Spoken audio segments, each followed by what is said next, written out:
Whatever Janice went to the I don't think I can ever.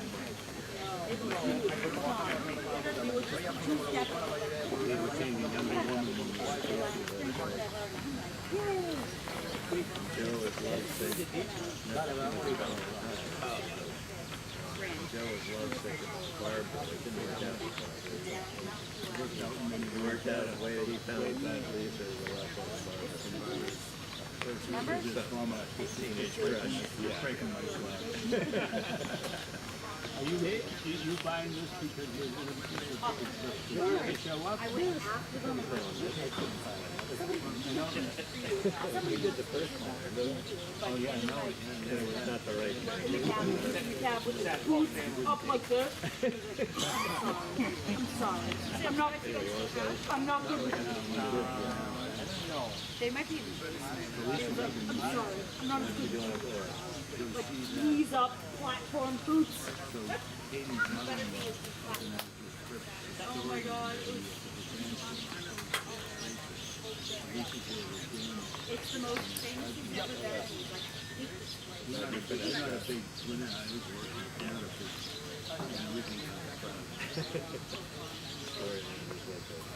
We took the kids thing. As a kid? There was a big hole in the backstop. So keep your head down. There was a nice viewing deck over there on the roof.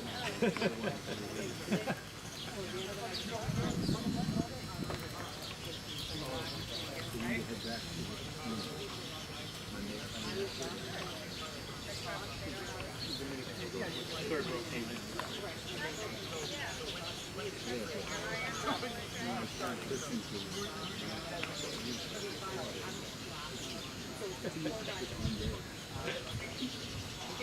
He hasn't won it yet. Keep flying.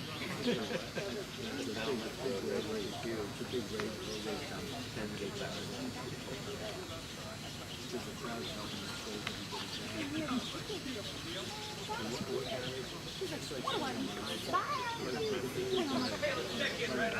And they laughed the whole way back to the hotel. I really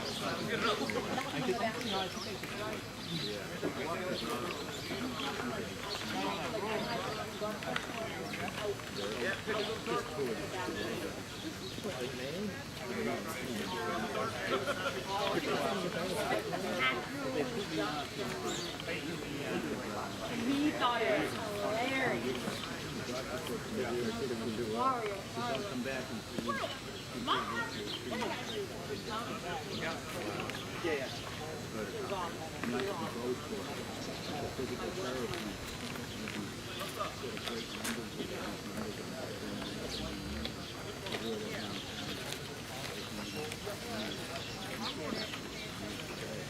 Lisa hears that from parents. said you were over there. You don't show up for that.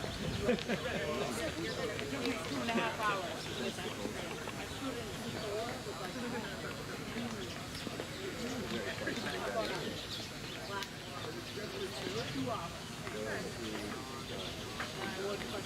Teddy, can you send me your lineup when you get the chance?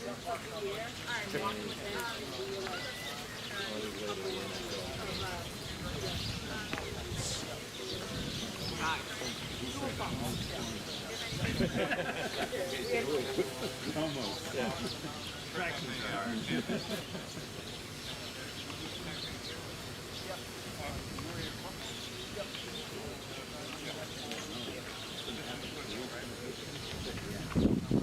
You watching the game here? Before, yeah.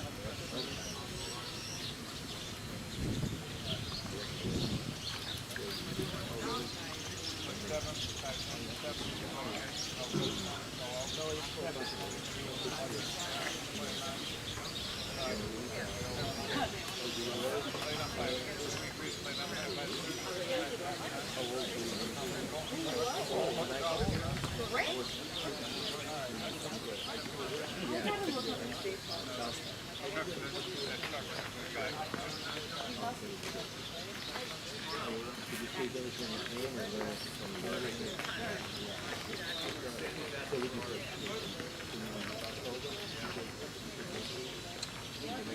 I used to go in the train. Oh, the Jackson Square.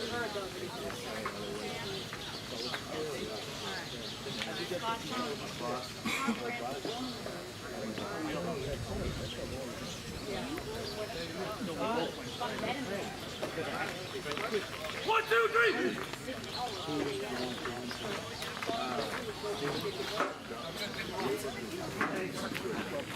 We've had multiple. Every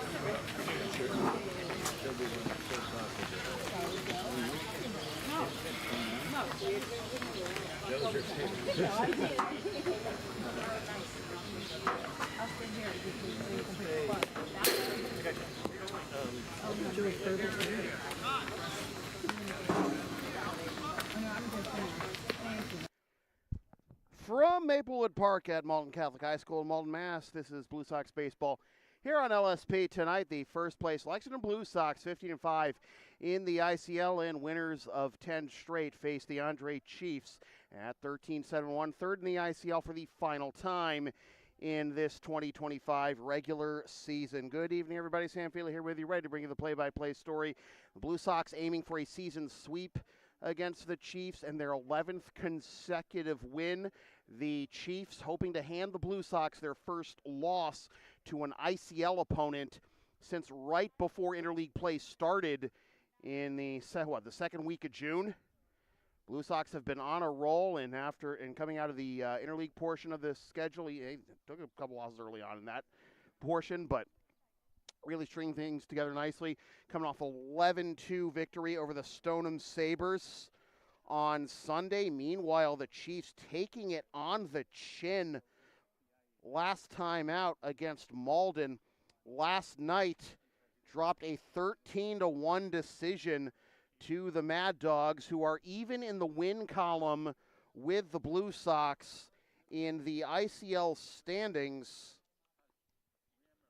But the Blue Sox have a couple of games in hand in the loss column. 15-5 are the Blue Sox, 15-8 are the Mad Dogs as we enter the home stretch of the regular season. And if you're a team looking to wrap up,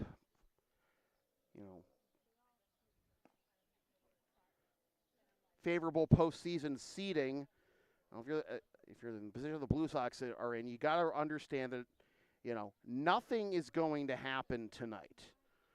A win does not clinch you a playoff berth, even in combination with the next would-be Middlesex loss. And keep in mind, the Blue Sox are facing the Expos tomorrow night at LHS, and then they'll wrap up the week Friday with an away game against Mass Envelope of the Park League. But that'll be a 7:30 first pitch at Minuteman. Mrs. Vanderzouwen's baby boy, ready to settle into the batter's box and get things started for the Blue Sox against the Andre Chiefs. Starter Doherty, left-hander, will get us going at 8:04 first pitch. Dramatic pause, coming at you. That's on the outer edge. We are underway. Strike one. Matt Doherty making his third appearance of the season. Eighth appearance of the season. Read the 7 as a 2 rather, but off to a good start here. 0-2 against Vanderzouwen. Dan, I don't think I can try, but I don't know. We'll figure it out. Between innings. Hope you don't mind. Out of Doherty's reach, fielded at short, off balance throw is in 10 to beat Vanderzouwen for out number 1. Vanderzouwen in left. Brendan Jones coming to the bat now at second. Eric Ramirez at third. Jake McElroy in right. Luis Atiles at short. Nick Anderson is in center. Anderson Jimenez is the extra hitter. Dom Gabardi is the DH. Luke Ward is at first. And Max Dushny rounds out the 10-man lineup behind the plate. So Vanderzouwen grounds out 6-3, and here is Brendan Jones. Lefty on lefty matchup, and that'll be just outside for a ball. It is 1-0. Doherty again making his 8th appearance of the season, 3-1 with a 4.58 ERA though. Just missed outside, it'll be 2-0. Last time out on July 16th against the Sabres, Doherty got the win in 5 1/3 innings, allowing 5 hits and 4 runs, only one of which was earned, walked 4 and struck out 5. This is his second appearance against the Blue Sox, and he took the L on May 28th, going 2 innings, allowing 5 hits, 6 earned runs with 3 walks and 1 K in an eventual Blue Sox 8-5 victory. And Brendan Jones draws a 1-out walk. So here comes Eric Ramirez. I would not blame him if he wanted to make 34 his full-time number. Our own Big Papi, but a much better defender in a much harder position, too.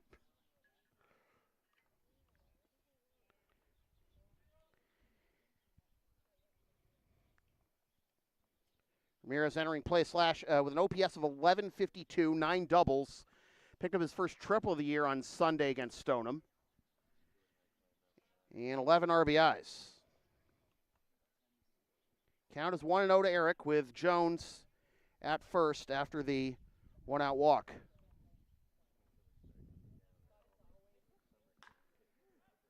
Pop that one up into the corner and right, and that'll be caught for out number 2.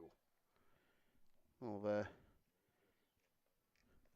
I was going to slice foul pretty easily off the bat, but then turned into a routine fly ball in right for Salinas. So quickly 2 down with a runner at first for Jake McElroy.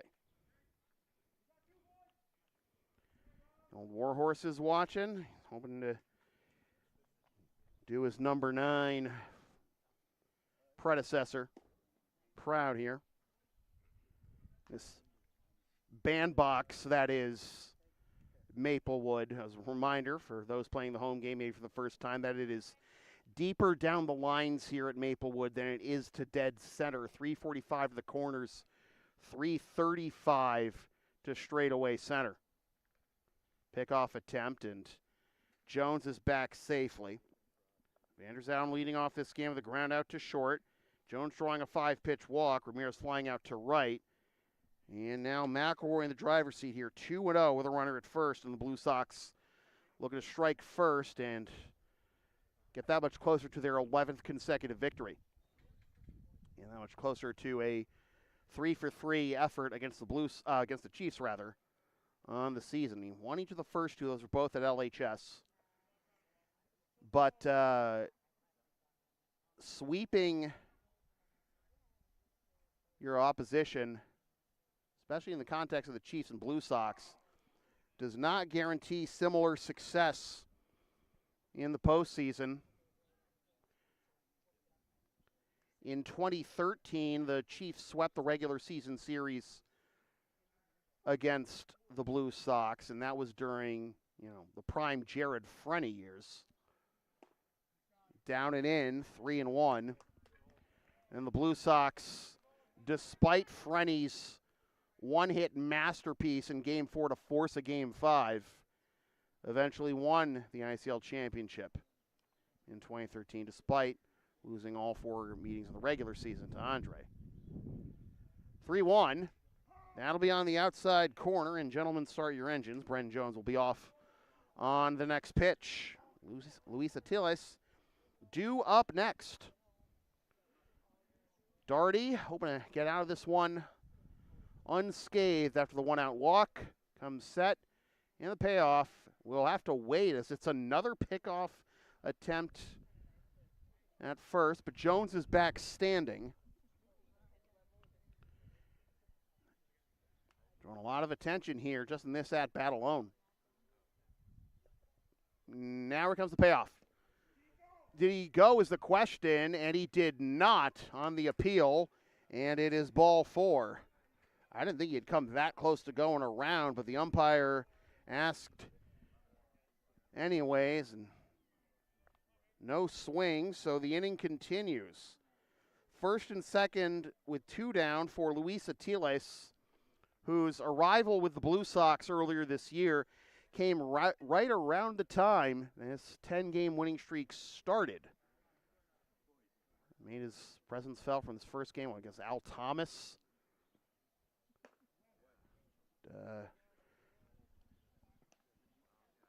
after the loss to EI, Blue Sox have really gelled as a team and hoping to ride that momentum all the way into the depths of August to potentially win another ICL championship. It would be their first in 4 years. 2-0 is the count. Darty finding himself falling behind early and often.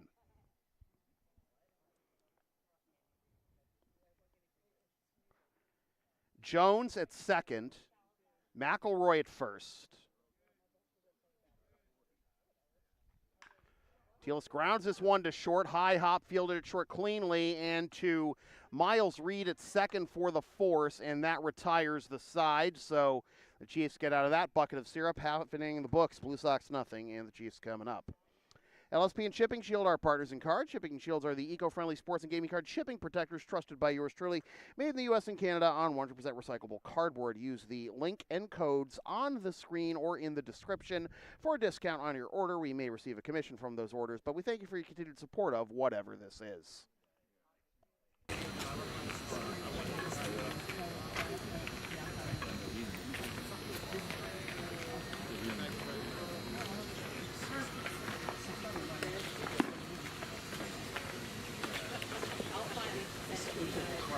So, do you know what I mean? You know the picture I'm talking about? Every time I see that picture, I'm like,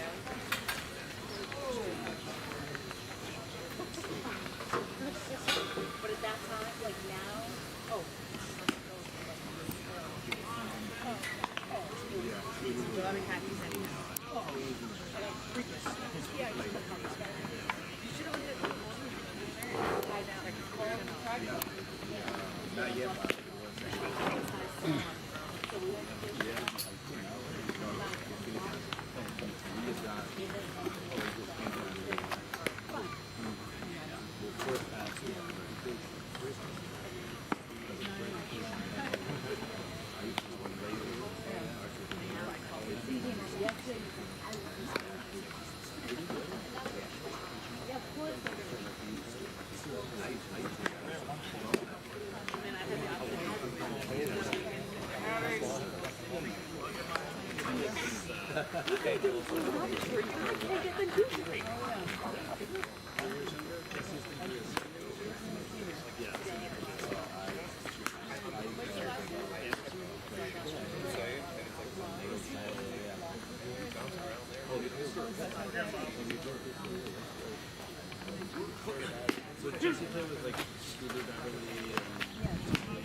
Dan McCarthy, I hope that works for you. Love it or leave it. Because you got to remember, the inhibiting factor isn't actually the length of my capture card cord. It's actually the length of the AC adapter.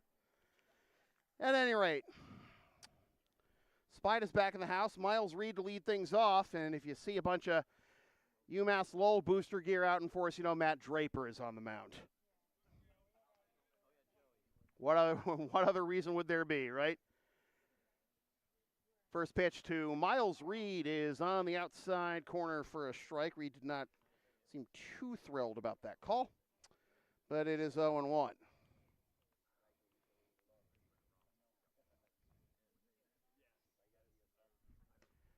Reed takes outside, ball one. Reed entering play, slashing .341, 500, 537, and this is 14th game of the year. And grown adult Teddy Juba on deck.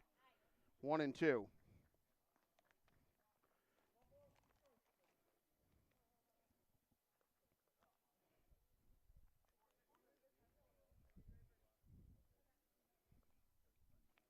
Swing and a miss. Blew a fastball by him for strike three. 1 up, 1 down. Here's Thaddeus. Teddy playing just his 9th game of the year, but putting up Teddy Juba numbers as usual. 545, 600, 591 is his slash line. Grounds this one up the middle, speak it into existence.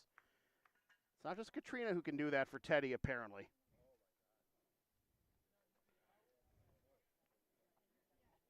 First pitch swinging after the strikeout of Reed, and Juba is aboard. Here is Yariel Salinas, right fielder tonight for the Chiefs. And it's low for a ball, 1-0. Salinas enters play, leading, second in the ICL in RBIs at 21 behind Luke Mealy of Malden. Looking to pick up 2 more ribbies and get the league lead back right there, but to no avail. It is 1-1.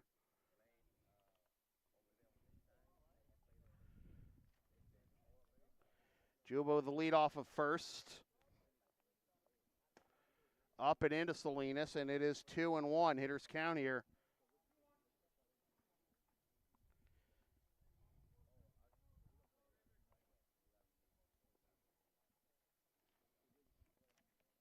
Draper comes set, and the pitch is on the outer edge for a strike. It is 2-2.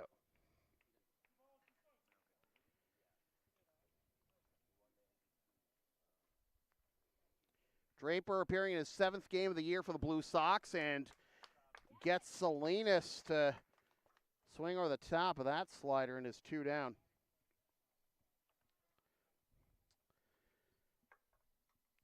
Drape's making his first appearance against the Chiefs this year, coming off 5 innings of 5-hit ball against the Middlesex Expos on July 13th in his last appearance.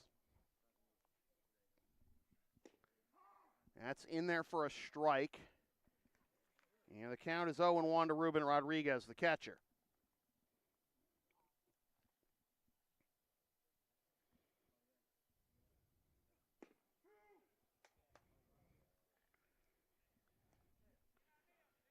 Draper is shoving it right now. It is 0-2.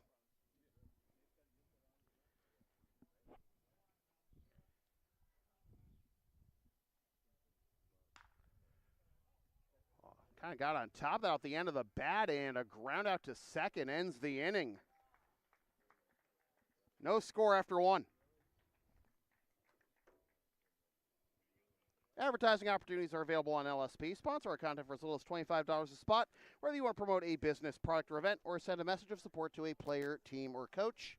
Email yours truly for all the deets. No, it's not economics. Well, I mean, we look at certain things, but, if runners on base, it's about stuff. I mean, the best you can do is just hopefully. But I can see that it's not ideal. That's why we put a few 3 guys. Down time to lose off. And get a little better discerning of swing that come up. So you in town just for a couple days, or Saturday? Yeah, but I really got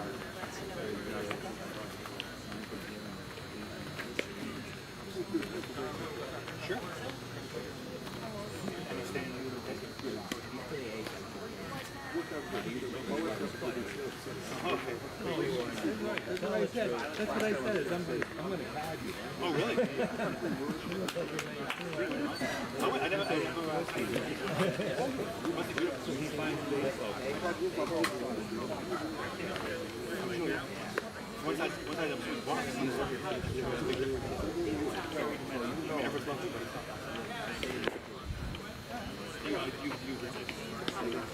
No, it's not. My wife, I dabble. where there is silence. But we never been up for it again. We go to boom, around the area, New Hampshire. If you ever go to there, maybe a lot of you never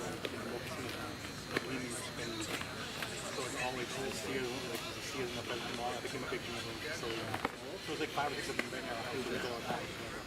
It's close to home. It's easy. That's you? That's unbelievable. 17 years old.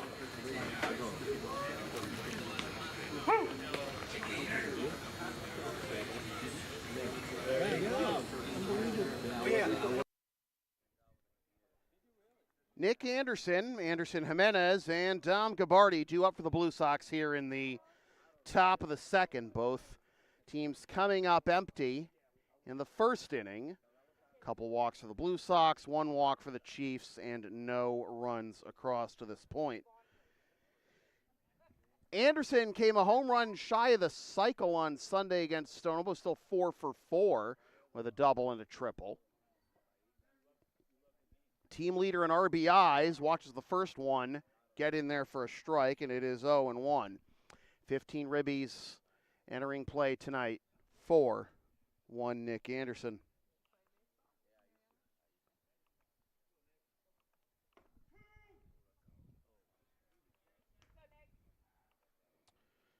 Quickly 0-2 to the Blue Sox leading hitter.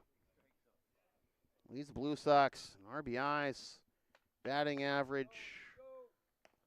And I'll go outside. Swing now and run, as Ross Curley would say.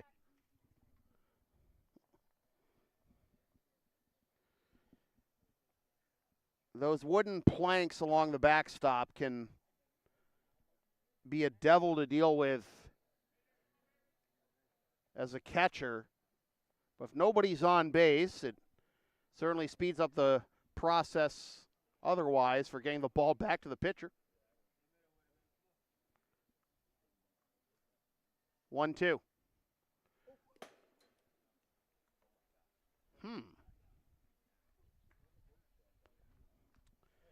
So, with the lefty, Darty clearly too late on the release. The one before that now try to overcompensate maybe, and too early on that one. But still 2-2. Nobody on. Nobody out here in the top of the second and no score. Got that one close enough to make Anderson think about it, but it is a full count.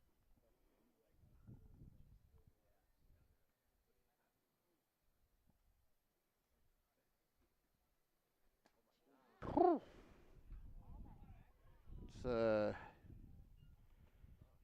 auspicious start to the top of the second.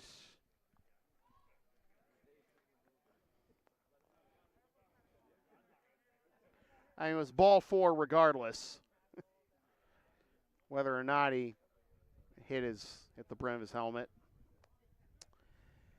But Nick is aboard, and here is Anderson Jimenez. He's in the EH slot tonight.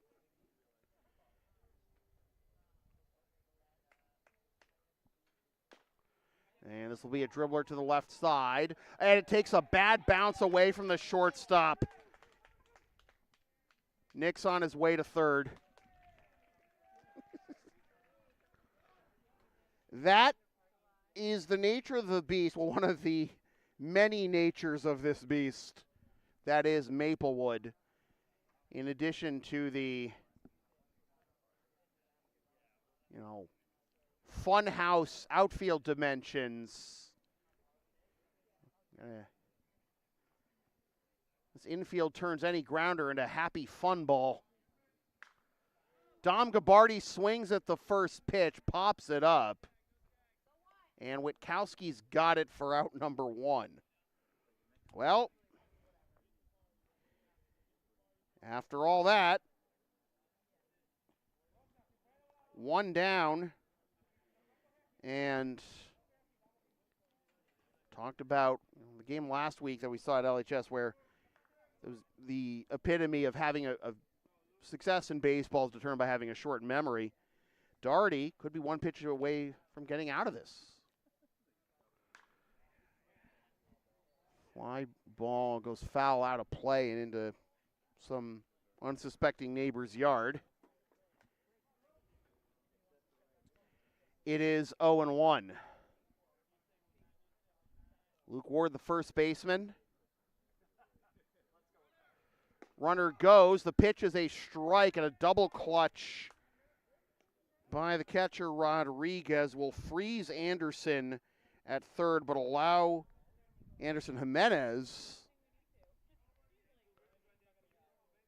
to steal seconds. That takes the double play out of the equation. Second and third, but a 0-2 count to Ward.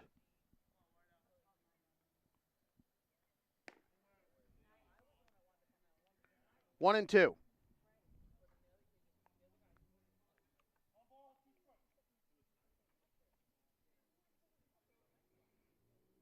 Ward batting .226 entering play. Just one ribby. Want to bring one home any way he can here. And that is on the outside corner for strike 3 called.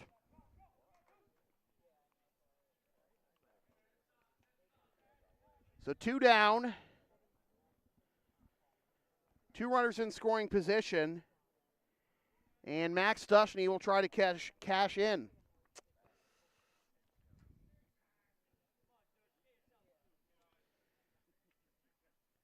Dush 174 on the year. 4 hits and 1 ribby. That is outside for a ball. It is 1-0.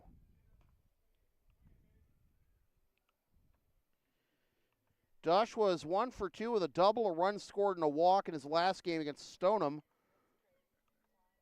back on Monday the 14th.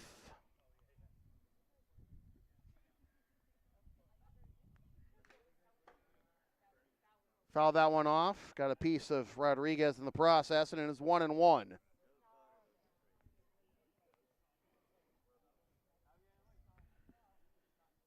Nick Anderson led this inning off with a walk.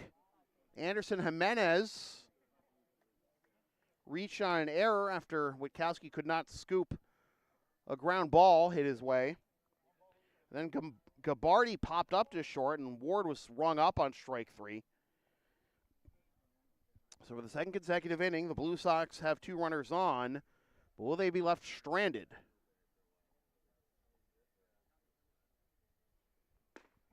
That is at the top of the zone for a strike, 1-2. Ken Doherty showing a short memory here after a walk and error to begin the inning. 1 strike away, potentially, from getting out of this inning unscathed. 1-2. Fouled off.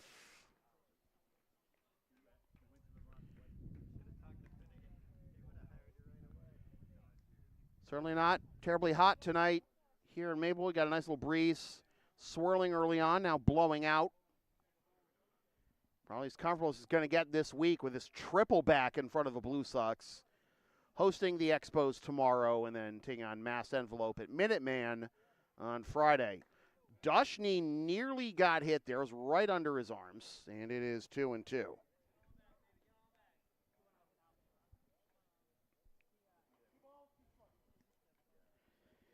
Nick Anderson at third, Anderson Jimenez at second. 2 on, 2 out here in inning number 2. Matt Vasgersian intensifies, but no score. 2-2 count, though. Here's a 2-2. Little dribbler to third. Nothing comes easy here at Maplewood, but that one might be as routine as it'll get on this tricky turf. 5-3 ground out ends the inning. Blue Sox have left 4 through the first 2, and no score after a buck and a half. When I say LSP has something for everyone since 2011, I by God mean it. Sports, live events, pet sitting and walking, tech help, errands, and a whole lot more. Find our Thumbtack page or Linktree LSP37 or email yours truly so we can proceed to give you what you need. I'm going to write this down. I'm going to check it out.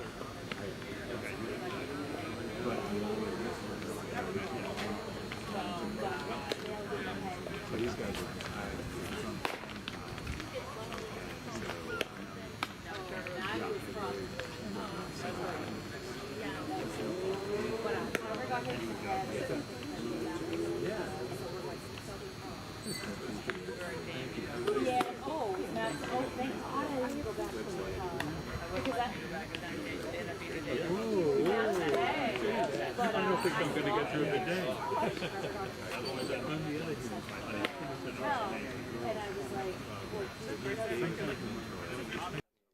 As we go to the bottom of the second, and Matt Draper returns to the mound for the Blue Sox. He enters play tied for the team lead in wins, leading the team in innings pitched, has the second best ERA among qualifiers. Jack Volo leading the team at 1.02. Qualifies with 20 2/3 innings, but will fall off by a third of an inning by the end of this game, unfortunately for him. Matt Draper at $164, and also the team leader in strikeouts with 37. Michael Soares, the first baseman, will lead things off here in the bottom of the second, and he takes strike one.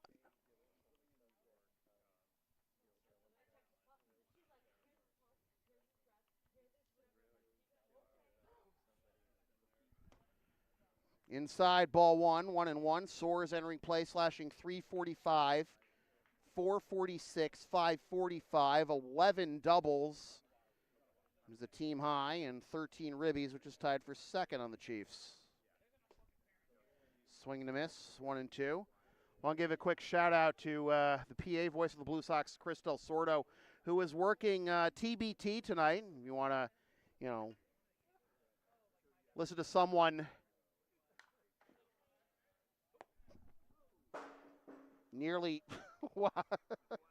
that is the closest I've ever gotten in all the years I've been doing this to actually getting hit by a baseball. It's just a pop-up that played Plinko on the way back down here behind the backstop, and bounce actually kind of fortuitously went, kind of thread the needle under the tripod. I don't think that happens if Dan McCarthy suggested I push the camera up about 10 inches or whatever. Thanks, Dan. You saved my life. Third strikeout for Drapes. 1 up, 1 down. I was going to say, if you want to... Oh, thank God. It went back into play. 0-1. If you want to hear someone not fear for his life while he's doing whatever it is he's doing, you can hear Chris Del Sordo working PA at TBT right now over on FS1. Watch my ratings plummet. It's not ratings, it's YouTube. Once again, Draper continues to shove here. Ahead 0-2.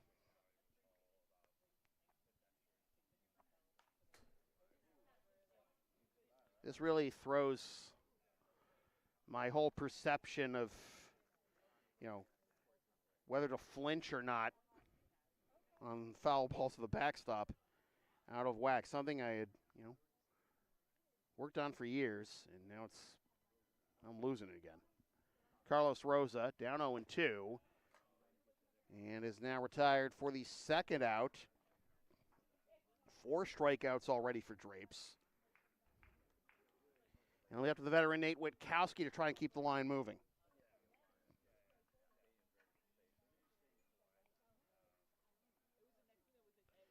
Witkowski slashing .333, 455, 370. Entering play tonight, and this is 10th game of the year. And I mentioned how Soares is tied for second on the Chiefs in RBIs. That hits the outside corner, 0-2. He's tied with Witkowski, who has accumulated those 13 RBIs in half as many games. 0-2. Fouled off. We'll do it again.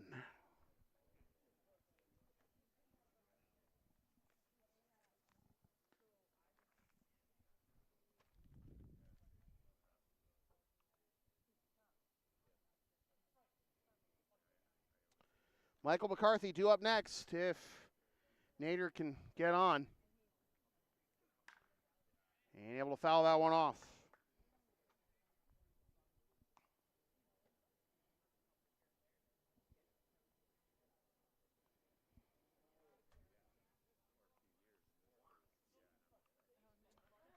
Still 0-2 to Witkowski, the shortstop for the Andre Chiefs.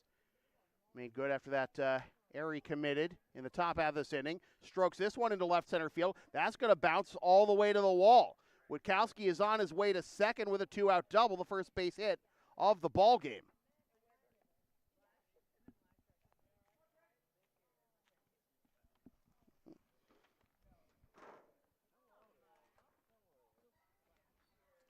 So Witkowski in scoring position with 2 down. Again, the first hit for either side in this ball game.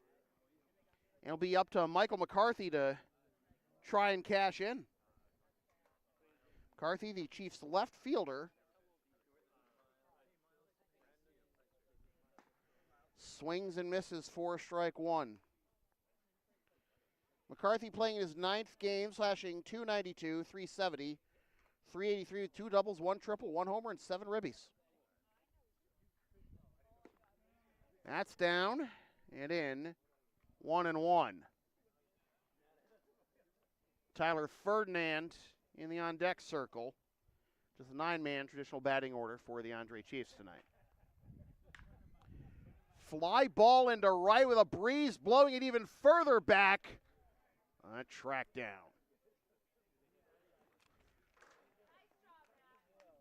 Draper works around the 2-out double, and we are still scoreless after 2. The LSP store is open. Get yourself a DVD or digital copy of most past LSP video broadcasts, or one of several different designs of stickers, shirts, or other merch, including some stuff with my dog, Tina the Long Arena, on it, and some words I've probably said on this here YouTube channel over the years. Email yours truly for game videos, or go to the Creator Spring store for merch. Well, it's not what I wanted, but no, I meant a burrito, but I'm the ones that, you get from the store. Not the full enchilada, but no, I'm not going to complain. Forgive me if I eat it. I didn't hear anything. I'm sorry. What's the score? What are we doing? First inning. Why are you doing? Yeah, I actually completely whiffed on that.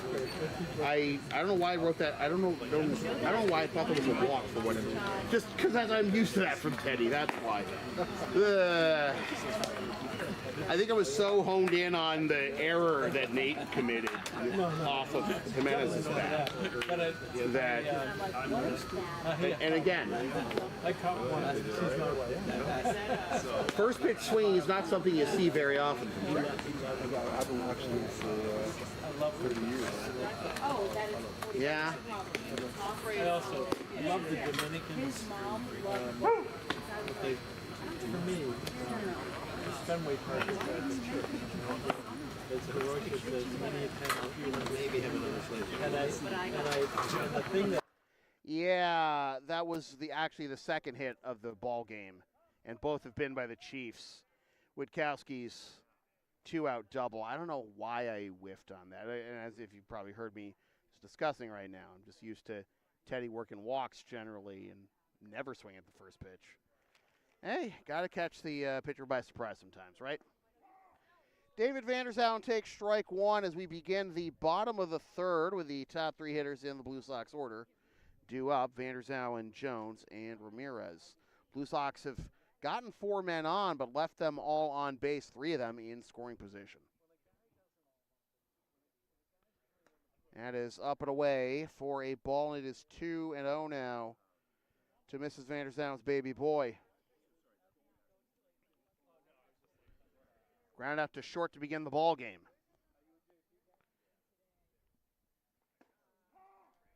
2-1 rather.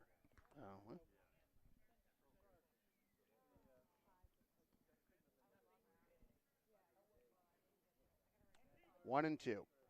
I'm tired, boss. I'm in the middle of a move. Hopefully my brain cell will be back to semi-full capacity once that's done. I do remember feeling this, mentally fatigued around this time 3 years ago after Katrina and I finally settled in the apartment that we are now moving out of. Stressful process for anyone. I'm still standing. They cannot kill me in a way that matters. 2-2 still.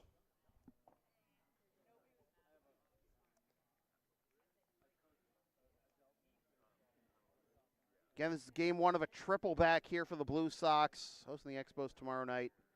And Friday, makeup game with Mass Envelope of the Park League at Minuteman.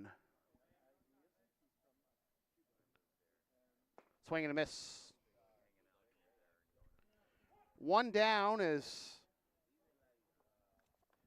Doherty picks up his second strikeout. Blue Sox with no runs on no hits. They've committed no errors, and they left 4. Chiefs with no runs on 2 hits, 1 error, and they've left 2. Gets the inside corner for strike 1 to Brendan Jones. And the first base runner of the ball game in the top of the first with his 1-out walk.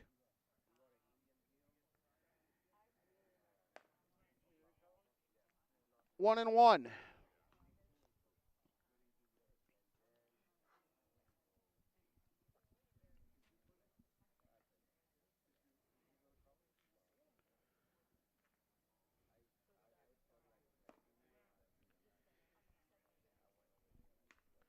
Two and one to Jonesy, with Ramirez due up next.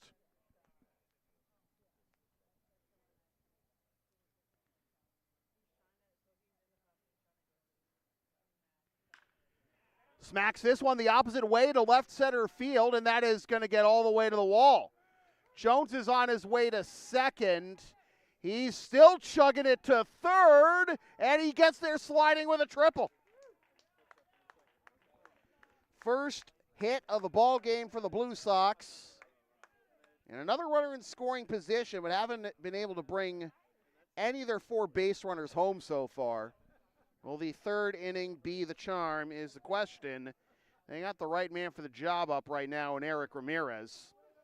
Flew out to right his first time up.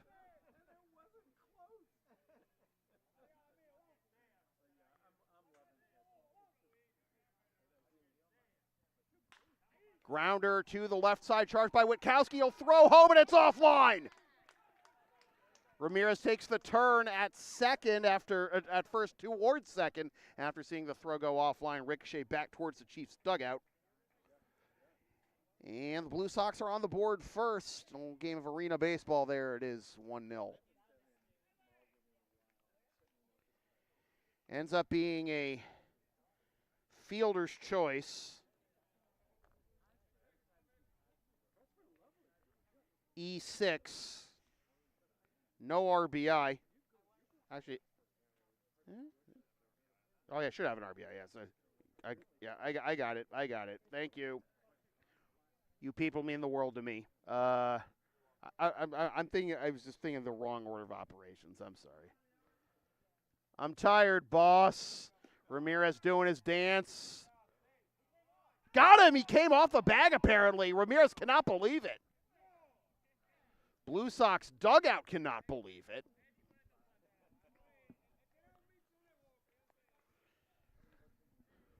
Hopping back and forth, and Rodriguez was ready to fire. He's got a clear view of that. A little shuffle by Ramirez, but unfortunately for him, gun down, and will hold up until Ramirez gets back to the dugout, and then we'll resume play. Ramirez caught stealing.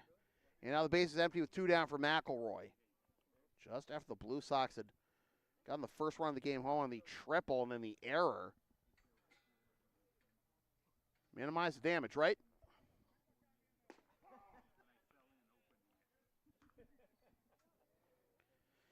McElroy drew a walk his first time up.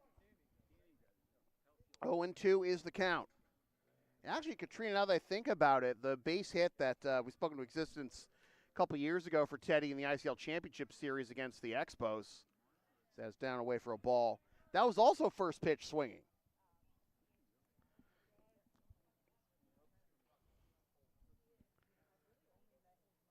One and two the count to McElroy. Brendan Jones with a triple coming home on the fielder's choice and error off the bat of... It'd still be a foul ball, Ruben. Oh, screw that.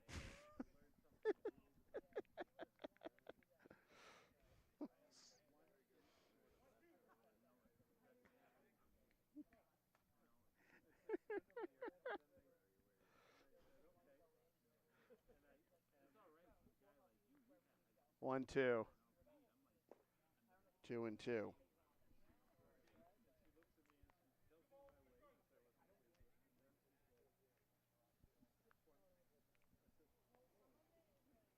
Talking about banana ball with Ruben, trying to catch that one off the screen.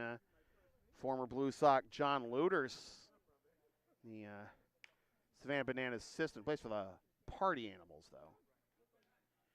Pop-up caught by Witkowski. That retires the side. The Blue Sox strike first and is 1-0 after 2.5. All right, down with the sound called LSP. Of course you are.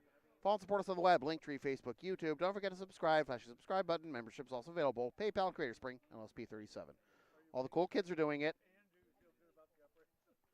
So at that point, like, you realize you're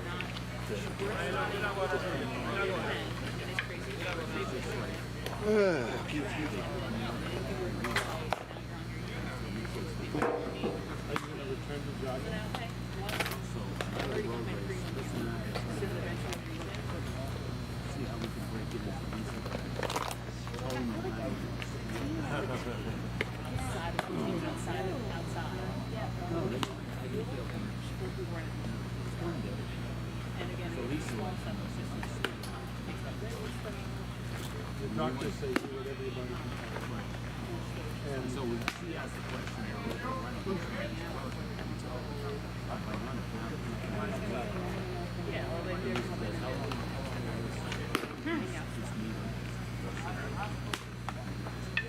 we don't have a history. And so this would be your last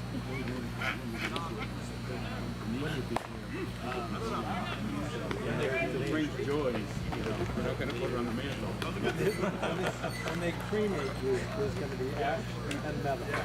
Everybody else has a little box like this. I'm going to have a thing that's like a box of tank box. So I said to my doctor, all very serious.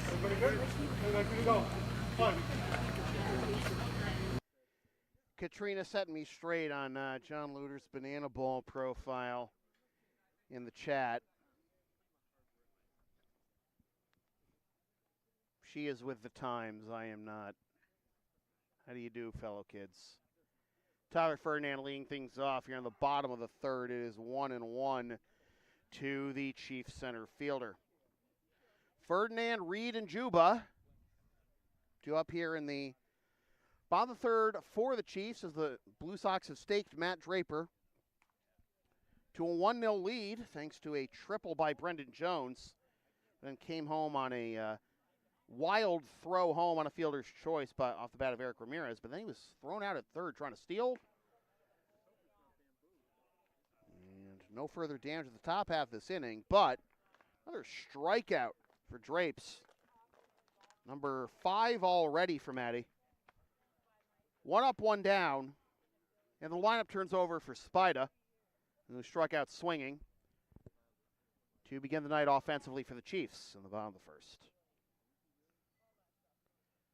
Draper comes set and misses up and away. For a ball, it is 1-0.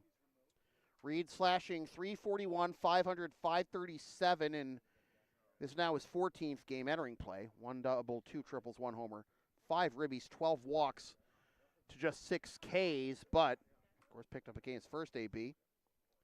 It's still a pretty good ratio to have. It's a pretty good count to have right now. 2-0 to Miles. 3-0. Now, it's not like you can exactly mess around with the guy on deck either.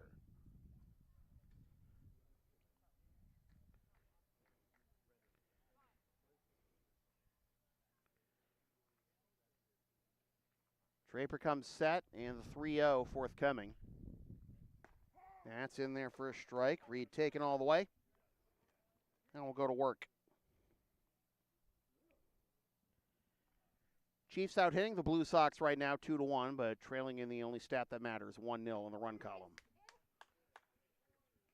3-0 to 3-2. Blue Sox looking to win their 11th in a row.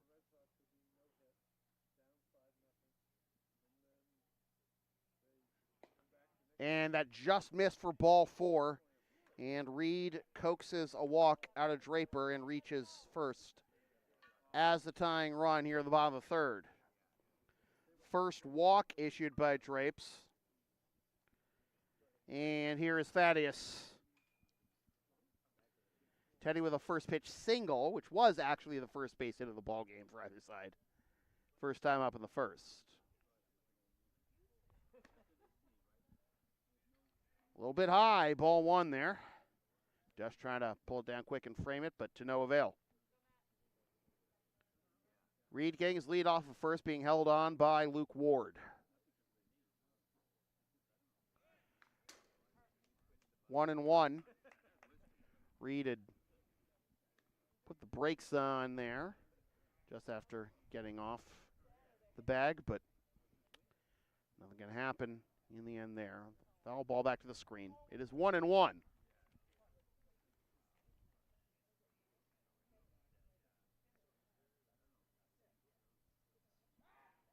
Throw back to first, and back safely is Reed.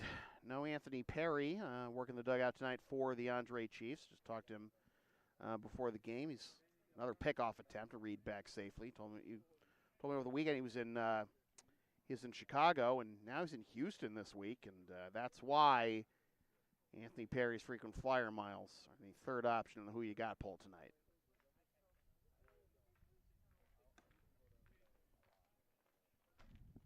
Two and one.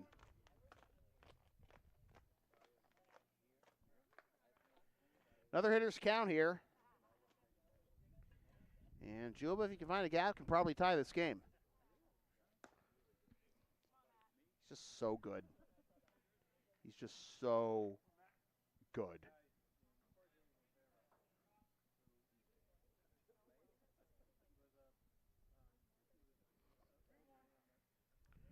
Three and one is a count, and again, can't mess around too much because you got Salinas on deck.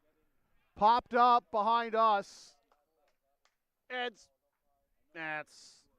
in the neighbor's yard. Full count. And you want to get Teddy out here so you don't have first and second in front of, with one out in front of Salinas. That is a tough task, of course. 3-2. Does Reed run here is a question. Well, first, pickoff attempt, and he is back safely. 3-2 with one out. Feel like you got a pretty good shot at running here if you're Reed. He does not go, though, and it's grounded to second. Oh, no. The Maplewood turf giveth, and the Maplewood turf taketh away. Takes a brutal... Hold up. It actually hit the runner, didn't it? Oh, wow. No wonder. So it's actually 2 downs. It hit Reed.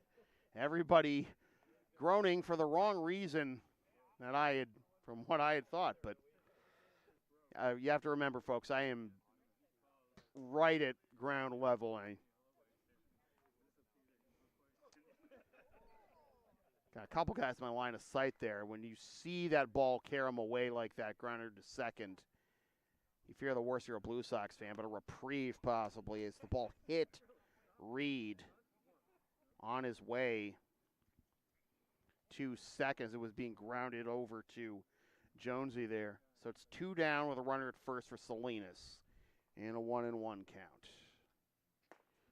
Now 1-2 count to Salinas, hoping for a better result from his last at-bat in which he struck out swinging with Juba at first.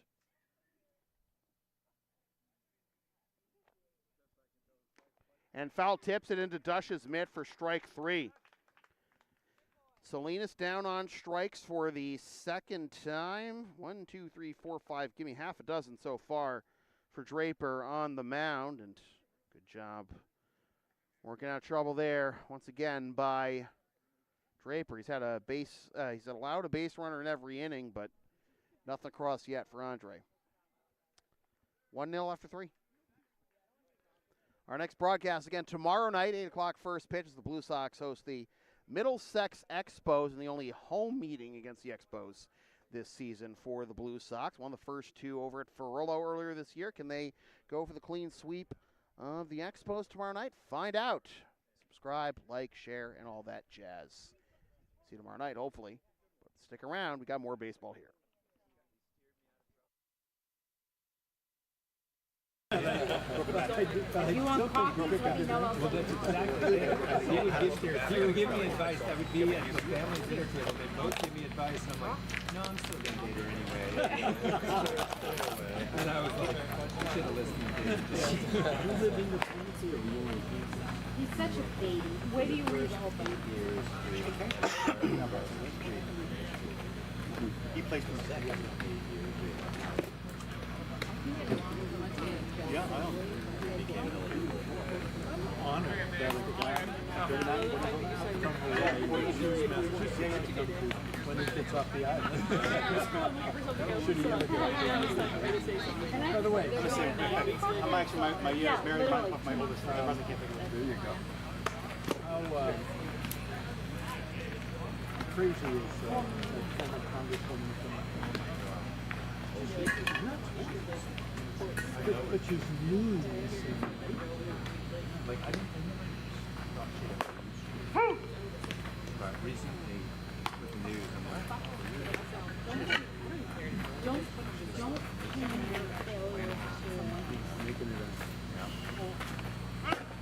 How'd you score it? How'd you score it? Oh, you're not scoring it. What? Interference. I feel his choice for Teddy. He wasn't. Yeah, exactly.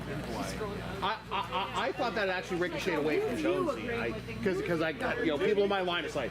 Oh, yeah, because it hit Miles, yeah.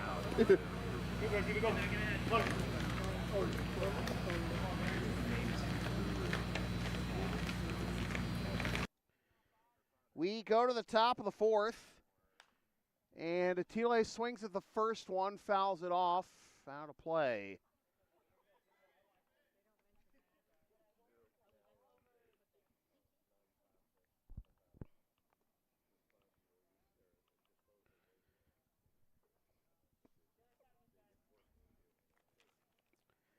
Atiles, Anderson, and Jimenez due up here in the top of the fourth for the Blue Sox, and Darty delivers. Smacked into the right center field gap. Blue Sox doing a great job driving the other way when they have been driving it today. Atiles is on his way to second, and he will get there standing with a leadoff double.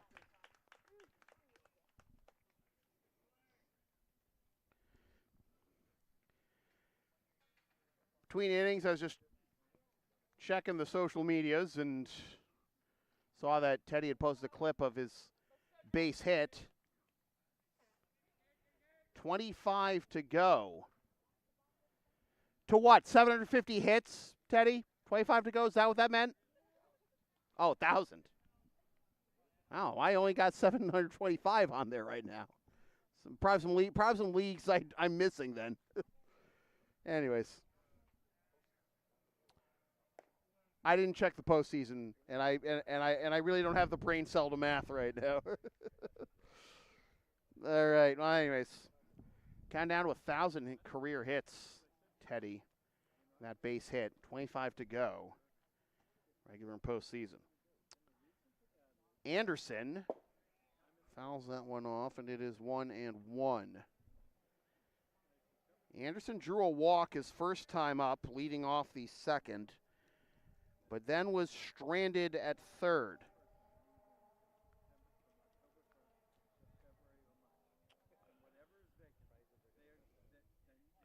One and one. Nobody out. Runner in scoring position for the Blue Sox, already up 1-0.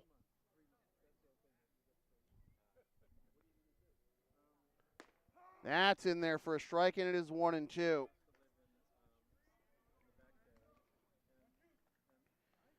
Atiles with the leadoff double, his first hit of the ball game.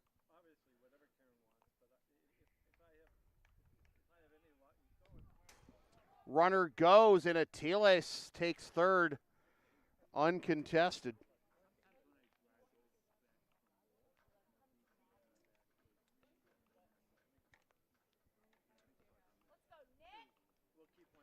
So Anderson's got to run 90 feet away waiting for him.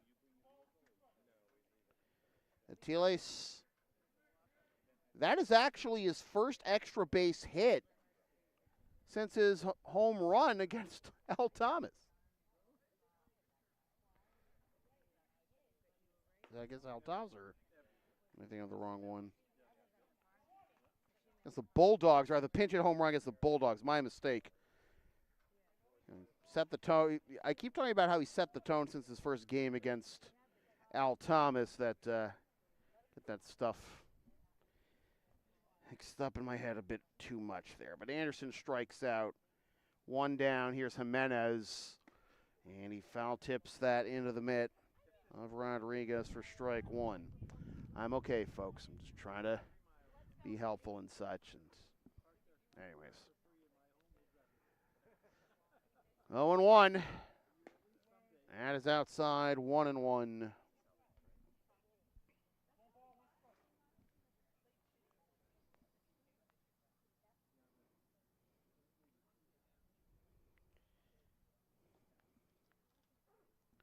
And has reached on the error by Witkowski his first time up and then stole second, but was stranded there.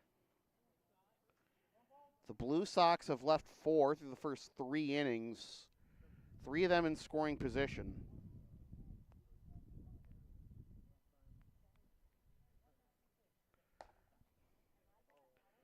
Two and two. Both their hits have been for extra bases, the triple by Jones and the double by Atiles, who is now at third with one down here in the top of the 4th. Full count. Dom Gabardi due up next. Wind's blowing out. Now a good time as any to get one into the gap. Strike 3 called. And they tried to catch Atiles napping, but he got back to third safely, and there are now 2 down, back-to-back Ks by Doherty. He's now up to 4. And it'll be up to Gabardi. Popped up to short his first time up. Fouls that one off. Banana ball. 0-1. Blue Sox had first and second to begin the second when Anderson and Jimenez both reached. It was Gabardi popping up to short. Ward struck out looking, and Dusty grounding out to put an end to that rally. Blue Sox hoping to cash in after getting the leadoff man on here in the 4th. A little bit of a sword there. 0-2.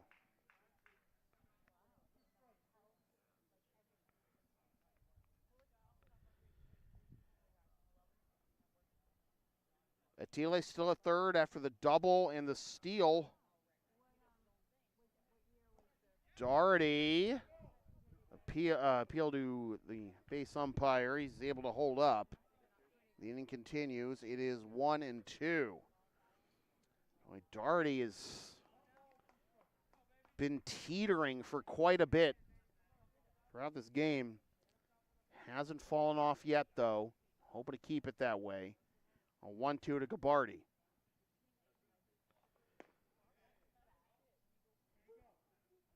Two and two. That's the third time this AB that Gabardi has gotten caught in that stage of his swing. First time went around, next 2 times held up. And that is strike 3 called. So after the leadoff double, Doherty strikes out the side. And we are halfway home, still 1-0 Blue Sox. LSP and Shipping Shield are partners in cards. Shipping Shields are the eco-friendly sports and gaming card shipping protectors trusted by yours truly. Made in the U.S. and Canada on 100% recyclable cardboard. Use the codes and link on the screen and in the description for a discount on your order. We may receive a commission from those orders, but we thank you for your continued support of whatever this is. Thomas White. Yeah, I lived in Thomas White. I lived like 4 hours here, so that was great. I worked at a small business. I like Isaac Lampson too. Yeah. He's a freshman.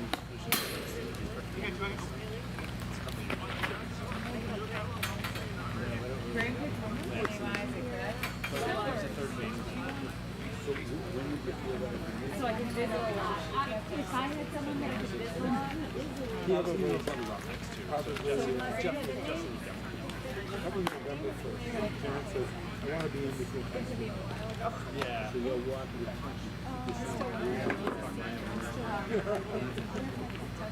Nick didn't have KG because KG took that summer off. He was coaching on the Cape.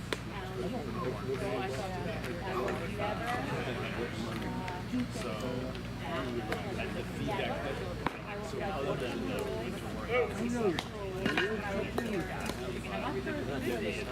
about it's like Nick didn't profile. He called me and showed me the phone. I was great. he likes our guys. Shorter, faster. Yeah, like him. And he's going to pick up lines and he's going to block all the time. And he has to get it like trying to ball in the fence. Yeah, so. 1-0 going in the bottom of the fourth. In the middle third of the order, due up for the Chiefs and Rodriguez, Soares, and Rosa. Blue Sox leaving another runner in scoring position in the top half. Could not bring home Attilis after his leadoff double the opposite way. The subsequent stolen base. 1-0 is the count from Draper to Rodriguez. Grounder over towards the Chiefs dugout, 1-1. Ruben grounded out to second his first time up to end the first.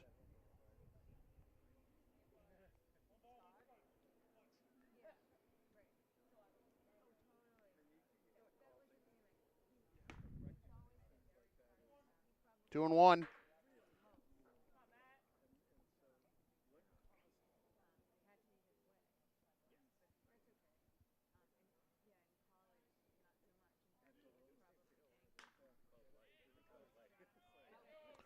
Popped up down the line and right, and that drops inside the line for a fair ball base hit. Throw to second to try and cut him down, and unable to secure the ball was Attilis, and is a leadoff double. Good job turning on the Jets by Rodriguez. The ball is up in the air for a long, long time, and really the only saving grace there for the Blue Sox is that it didn't tear him away from McElroy after it landed. Otherwise, you're looking at Rodriguez possibly on third. Third hit of the ball game for the Chiefs. Second double. And a tying run in scoring position for Michael Soares. Chiefs first baseman struck out swinging his first time up and takes a strike there. It is 0-1.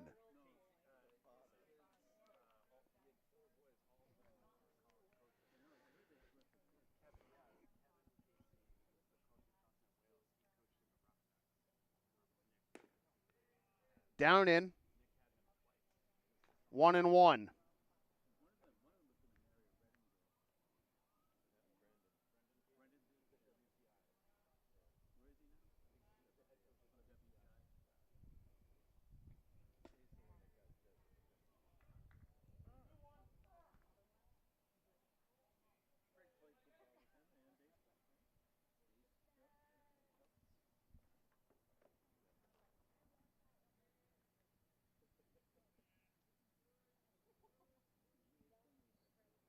Rodriguez getting bouncy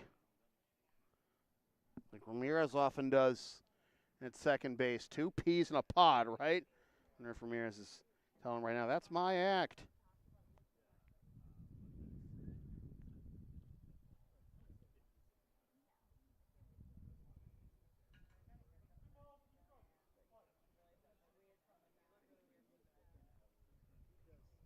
2-2 is the count. Soares takes strike 3 called. 1 down.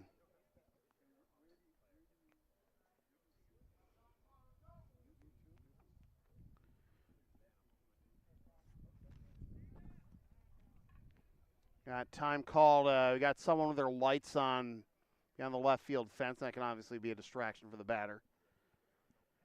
That used to be a regular occurrence. Oh, wait, hang on. Still waiting.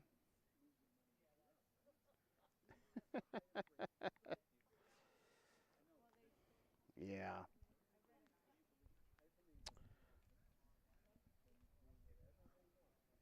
I mean, we all have our reasons to hate LED headlights. I'm going to build a time machine. I'm going to go back to, 2005, 2006 or whatever, and just, punch the Audi engineer who invented those things in the jaw.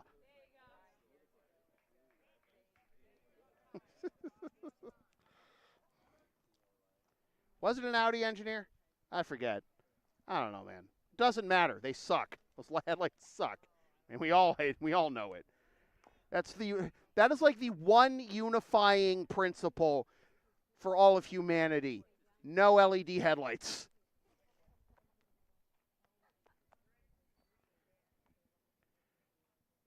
Screen time does enough damage to your vision as it is. 0-2.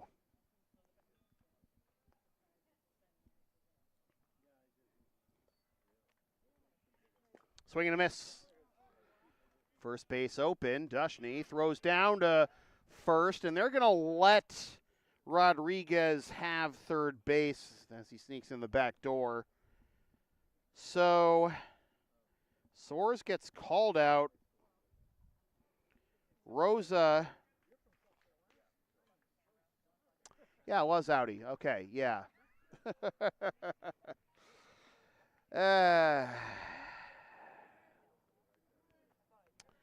Well, I'm not getting any sponsorship deals from them anytime soon.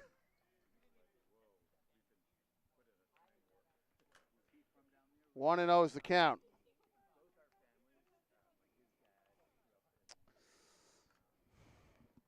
Rosa swings and misses at the one that Dushy couldn't hang on to.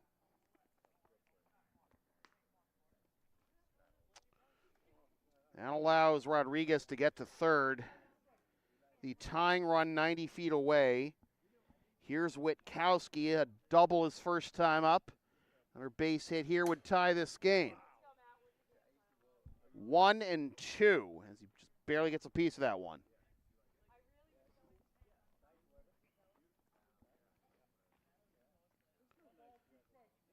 It's a full slate of action in the Intercity League tonight. I'll tell you about that in a little bit. Grounder up the middle, and this will be into center field for a base hit, and this game is tied. Witkowski is 2 for 2, and the score is 1-1.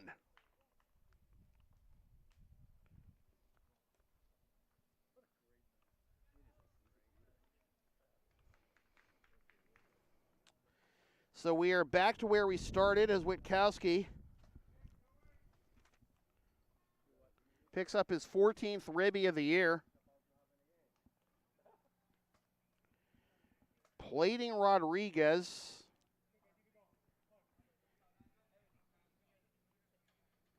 And taking third on the strikeout. Raised any doubt whether he could score on that base hit if he hadn't taken off. But an easy comebacker off the bat of McCarthy will end the inning. The Chiefs get 1 run on 2 hits, leave 1. We are back to where we started. 1-1 after 4. When I say LSP is something for everyone since 2011, I by God mean it. Sports, live events, pet sitting, and walking tech, health parents, and a whole lot more. Find our Thumbtack page or Linktree LSP37 or email yours truly so we can proceed to give you what you need. Are you ever not live?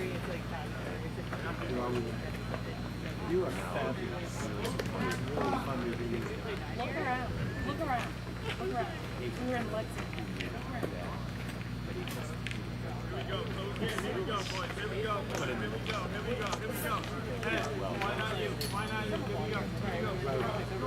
This story is in the way.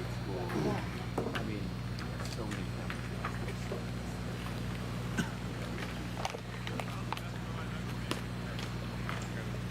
When you don't announce here, do you announce someplace else? Yeah, wherever there's a paycheck and a zip code. Do you do football as well? Yeah. You do? Yeah, I've basically done I've done PA and play-by-play for basically every team sport. Wow. Mm-hmm. It's obvious. See, that's the thing. People say, oh, yeah, I can tell you have an announcer's voice. And I haven't really figured out what that means other than you're loud. No, you have an announcer's delivery. It's inflection. It's not voice. You've got to use more diction. And you draw the right word at the right time. And I usually stutter on my way to it, but whatever. Yeah, I went to school for this stuff, but also too late. That's another story, though. Too late to really, get on the usual track that the Jason Benettis and the Mike Monacos of the world did.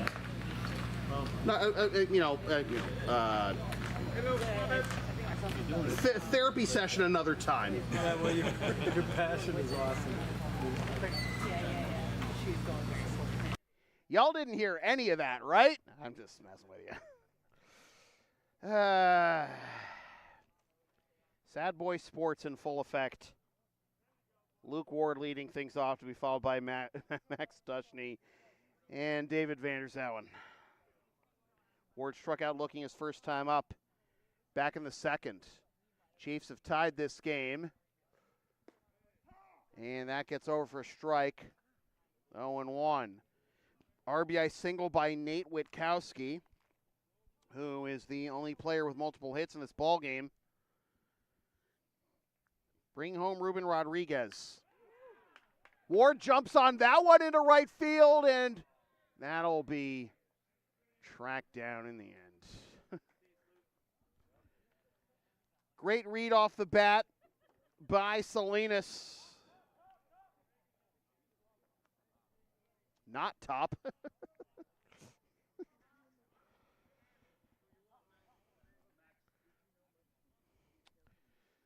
So 1 up, 1 down for Max Duchney.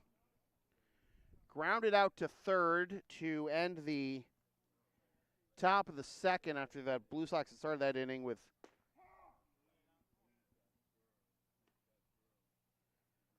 two on and nobody out.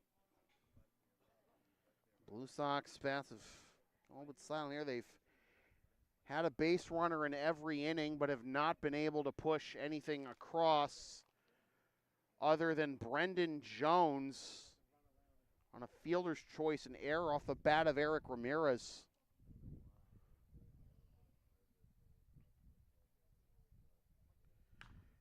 Dush pops this one up, going towards the screen, and Rodriguez followed it perfectly, but curled back towards the field of play. When he reached back, it nicked off of his glove. It is 1-2. Maybe a reprieve there for Dush.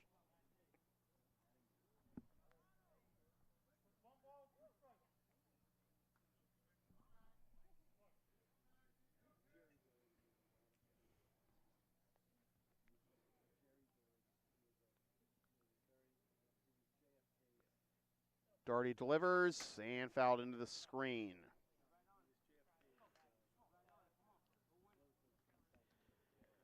Blue Sox have 2 hits in this game, both for extra bases.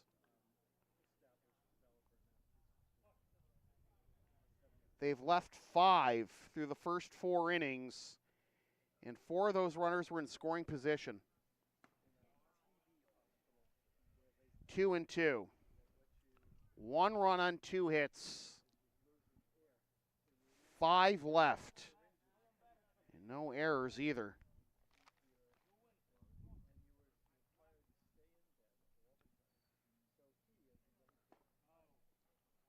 Full count.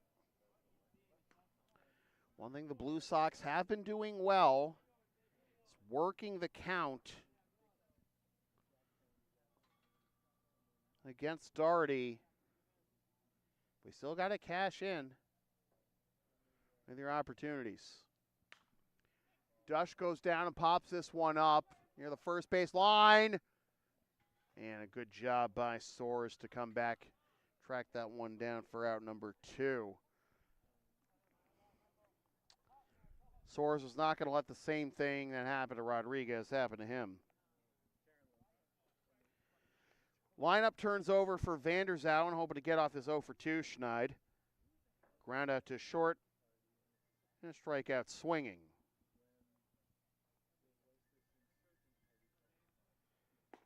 That is in there at the top of the zone for strike 1. 0-1. Both teams have had a base runner in every inning, but Doherty hoping to change that here. First 1-2-3 inning for either side. Vanderzauwen just a bit too far out in front of that one, and it is 0-2.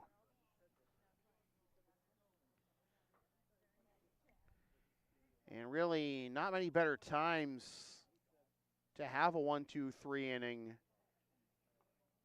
And after your team just pulled you level last half inning. Well, and goes to the backstop, and it'll be 1-2.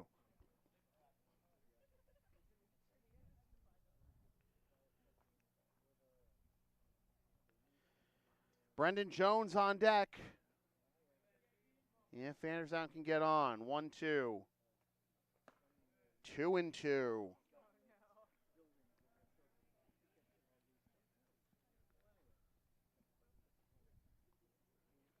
One run, 2 hits, no errors, 5 left for the Blue Sox. 1 run, 4 hits, 1 error, and 4 left for the Chiefs. Pop up on the left side. Caught at third by Rosa. The side is retired. 1-2-3 go the Blue Sox in the first 1-2-3 inning for either side tonight. Go to the bottom of the 5th, tied at 1.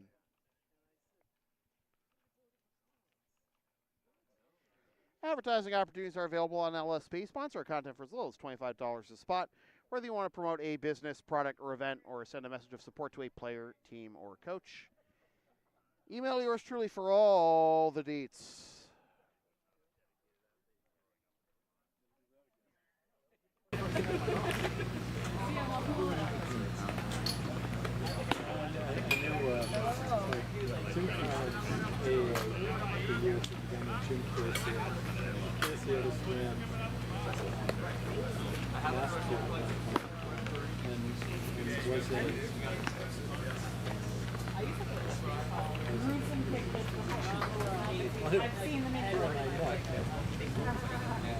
She did that.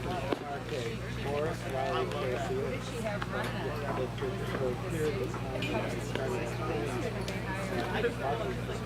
that? So I need you to care for the third election as we want Yeah. to decide. But That's a lot of tape. Jim has insurance.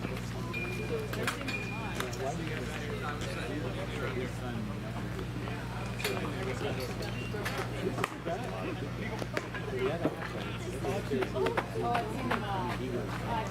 We go to the bottom of the 5th after Doherty set the Blue Sox down 1-2-3 in the top half. The first time either side gone 1-2-3 in this game. And it'll be 9-1-2 due up for the Chiefs. Ferdinand, Reed, and Juba. Tyler Ferdinand struck out swinging his first time up, leading off the bottom of the 3rd. I flinched. Skill issue, I know. It is 0-1. Full slate of action tonight in the ICL with the Mad Dogs visiting the Americans, hoping to ride the wave of that huge 13-1 win over the Chiefs last night. Sabres visiting the Brighton Braves of the Yawkey League. Rogers Park and Brighton. That also got underway at 7:30. One more game that got underway at 7:30 was a makeup between the Expos and the roommates, the Bulldogs. 0-2 is the count. Again, the Blue Expos will go in right back to LHS tomorrow. A little bit of a later start there. 8 o'clock as it usually is for us. Against the Expos, the third and final meeting with Middlesex. 1-2 to Tyler Ferdinand. Draper just missed outside and is 2-2. Bottom of the fourth, the Chiefs pulling level after cash in on Ruben Rodriguez's leadoff double. And Witkowski drove him in. Fouled off.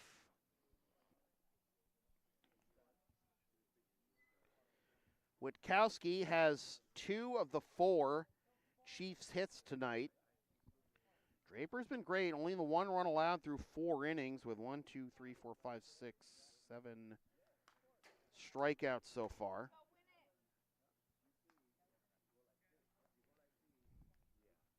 Good battle being put on here by Ferdinand in the number 9 slot. 7 Ks, 1 walk, 4 hits, 1 run allowed. And there is action warming down the line for the Blue Sox. Not sure what the status is for Darty. Great battle being put on here by Ferdinand to lead off the bottom of the 5th. A pivotal point for sure in this game and possibly for the Chiefs season. Because the Blue Sox, if they win this one, will sweep the regular season series, and it would be another loss for the Chiefs. And coming off one that really left a sour taste in their mouths night before against Malden. That was a 13-1 drubbing at the hands of the Malden Mad Dogs.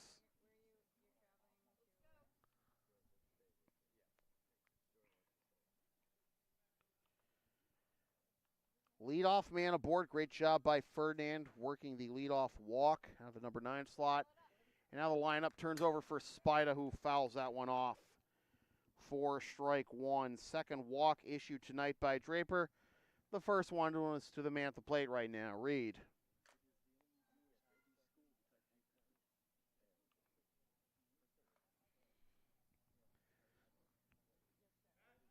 Oh, nice pickoff move there by Drapes, but Ferdinand back safely.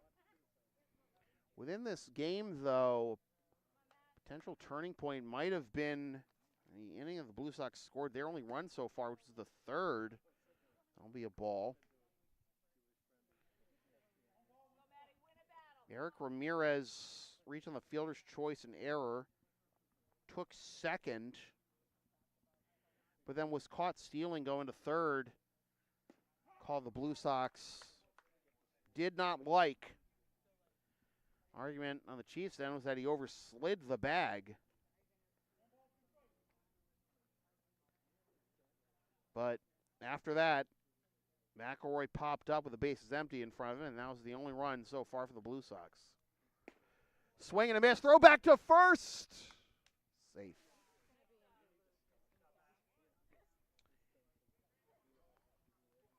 It is 1 down now. I know I had that one out up there already. I guess I tapped the wrong hotkey for one of the pitches in Reed's AB. Sorry about that, folks. And now we're going to have a conference on the mound. Pat McGowan going out to navigate choppy waters here. Juba's 1 for 2. Singled in the first. Reach on the interference, and that ball hit Reed. Grounder to second that, at first glance looked like a tailor-made double play. Then had a couple folks in my line of sight on the field, and I thought it was actually just kicked away from Jonesy, but it kicked away from him because it kicked off of Reed, and that caused it to be 2 outs runner at first instead of a ball in the outfield, and maybe first and second for the Chiefs. Could have done even more damage. But that kept the Chiefs off the scoreboard in the third, but they're in the fifth, tied and looking for more. Again, Juba's 1 for 2. Reed goes, pitch is inside, throw down, safe! Ferdinand steals the base. What a seed there by Dush. Stolen base, though, for Tyler Ferdinand.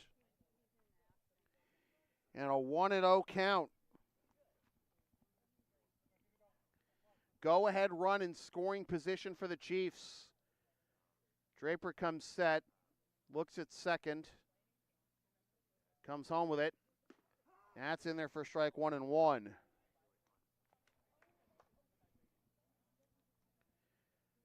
That takes the double play out of the equation. So even if Thaddeus were to strike out here, runs inside, that will give Yariel Salinas, winners play the second most RBIs in the ICL, a chance to hit with at least one runner on. And Chance races over 2 with 2 Ks. Grounder up the middle. That is through for a base hit. Ferdinand's being waved around third. Here comes the throw. It's cut off the Chiefs' lead.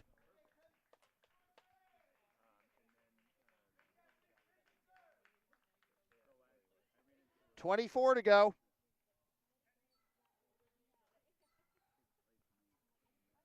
Not 12-1. Sorry, Teddy. Juba, with his second hit of the ball game, brings home Tyler Ferdinand. And now here comes Yariel Salinas. Hoping to join the party in a big way, but comes up empty for strike 1. Salinas, couple of strikeouts on his ledger and behind 0-1 now. Now behind 0-2. Chiefs lead for the first time tonight. And that puts them 6 defensive outs away from a very important win to break this logjam with the Melrose Americans, who have one more game against. That season series, even at a game apiece. Popped up, foul into the neighbor's yard, and it'll remain 1-2.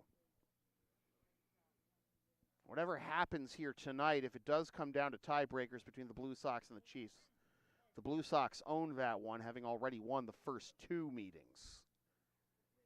But there's still points to be had to try and ensure yourself of maybe a first-round bye, maybe home field advantage throughout the playoffs.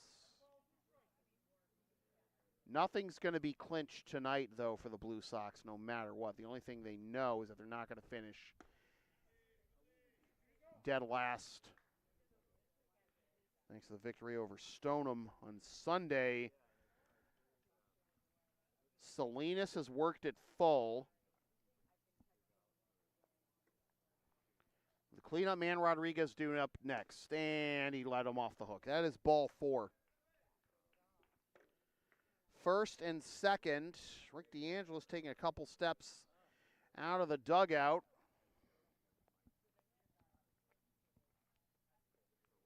And he's going to come out to the mound, and that is going to be it for Matt Draper. Goes 4 1/3. Surrenders 2 walks, 5 hits, and 2 runs, and still responsible for the 2 men on.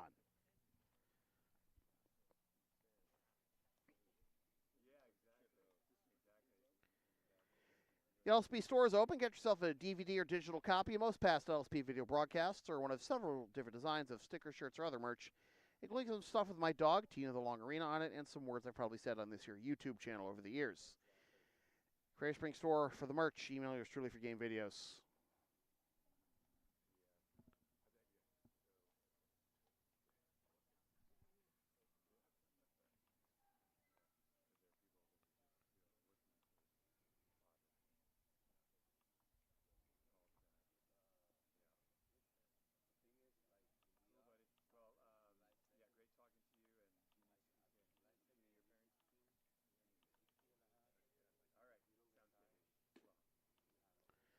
Luke Marshall going to take over on the mound for the Blue Sox, making his 5th appearance of the year.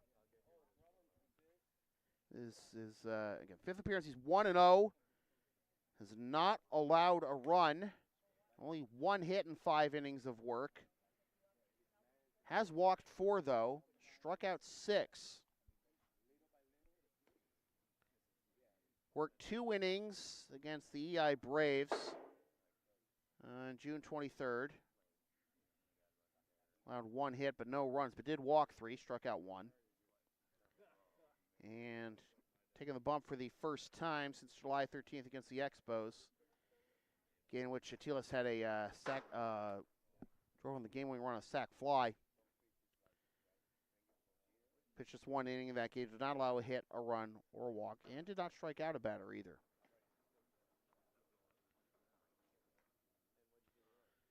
This is his first appearance against the Chiefs this year. 2 of his 4 appearances this year were against the Expos, including the win back on July 13th, and also faced him on June 2nd. Going in inning, did not allow a hit or a run, walked 1, struck out 2. Luke Marshall.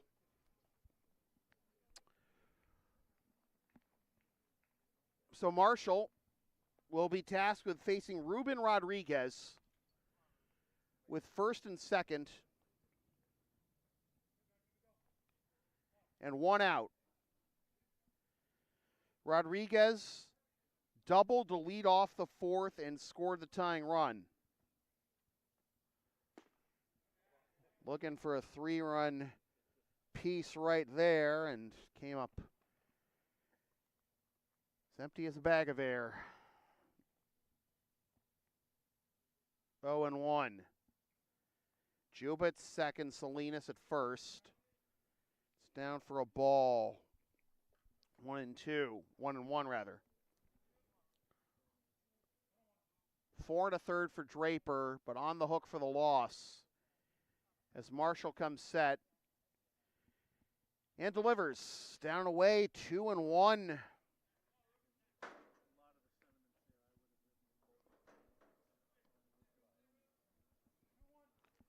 One pitch can get you out of this, but one pitch could also get you deeper into it.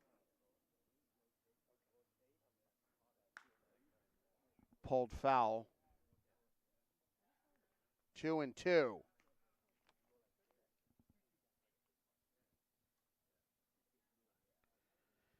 Chiefs taking their first lead of the game in this inning. And in each of these last 2 innings, they've gotten the leadoff man on. That man has come around to score. Hello. Dush follows it nicely. Popped way up the chute. And squeezed it for out number 2.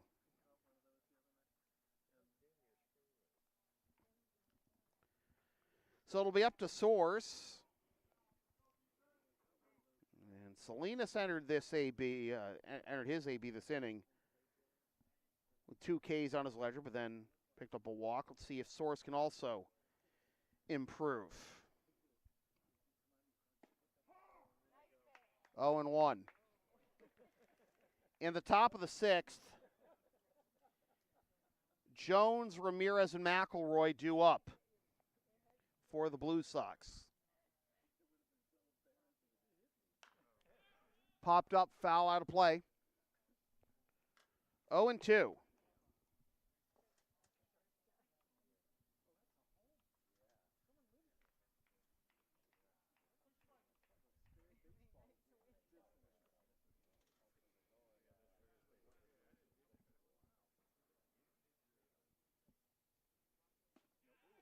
just missed high.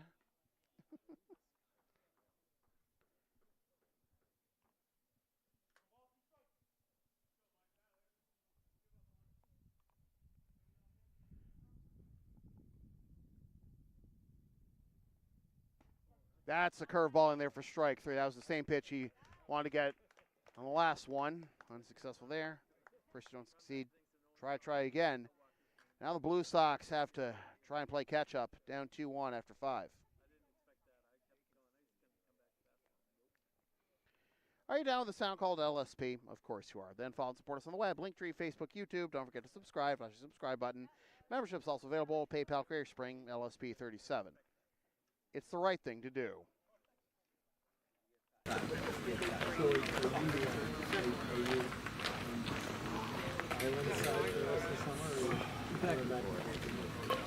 Another big hit. I'm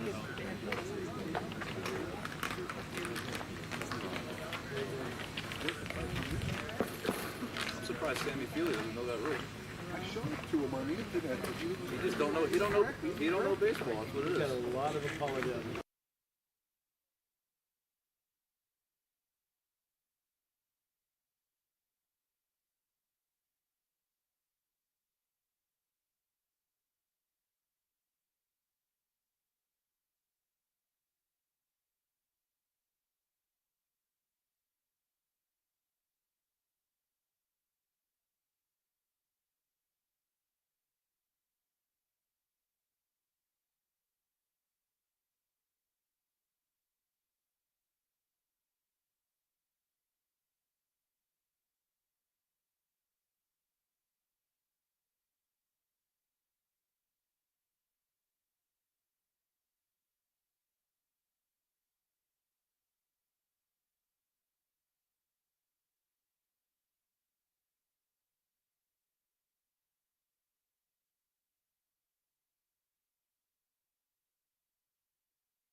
Top of the 6th.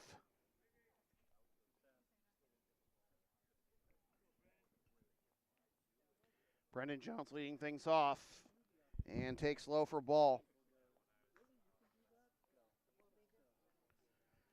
1-0 is the count. Darty back out there for inning number 6.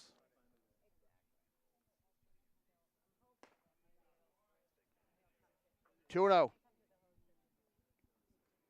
Jones, Ramirez, and McElroy, 2, 3, and 4 hitters in the Blue Sox lineup. Jones with a walk and a triple to his credit so far. Scored the only Blue Sox run to this point. That is downstairs. 3-0.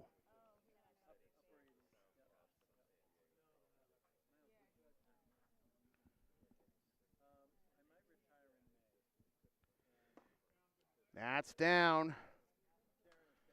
Rodriguez.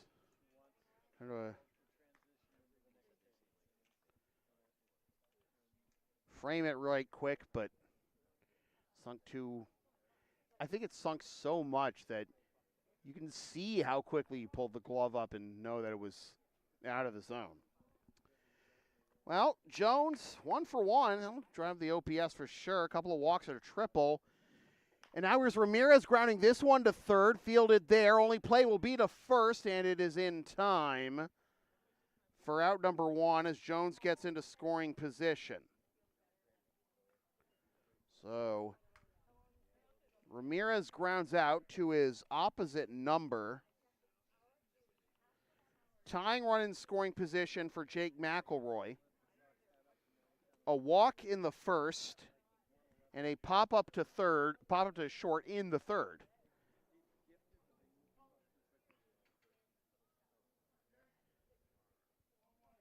Look back at second, and that is down and in for ball one.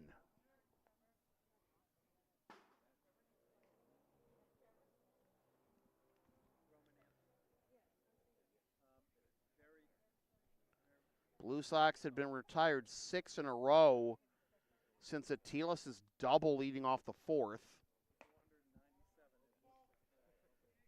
2-0.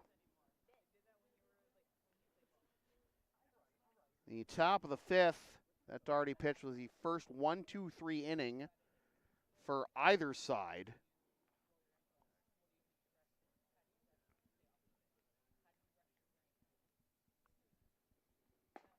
That is in there for a strike.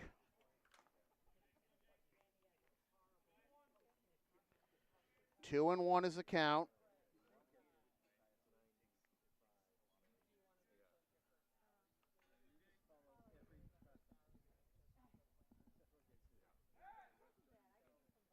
Nobody there to accept a throw back to second.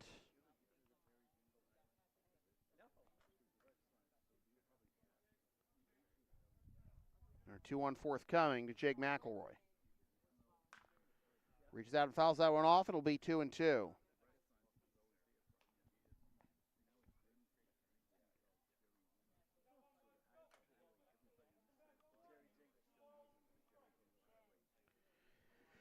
Two and two is the count.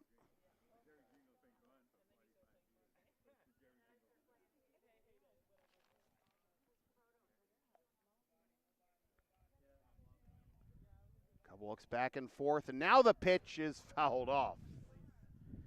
Atiles due up next. Tying run in scoring position for the Blue Sox. Brendan Jones drew a leadoff walk to reach base. The third time in 3 plate appearances tonight. Ramirez grounded out to third, but hit in a way that ensured Jones could get to second unchallenged. 2-2. Here it is. Full count.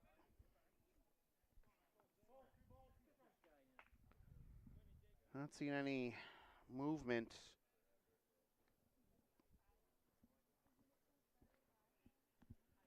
Warming for the Chiefs. 3-2 to McElroy.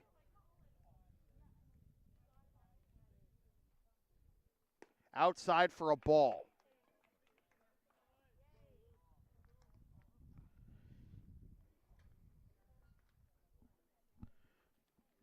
So it's first and second with 1 out, tying run at second, go ahead run at first. Company-wide meeting right now. The Chiefs try to figure out how they'll get out of this with the lead still intact.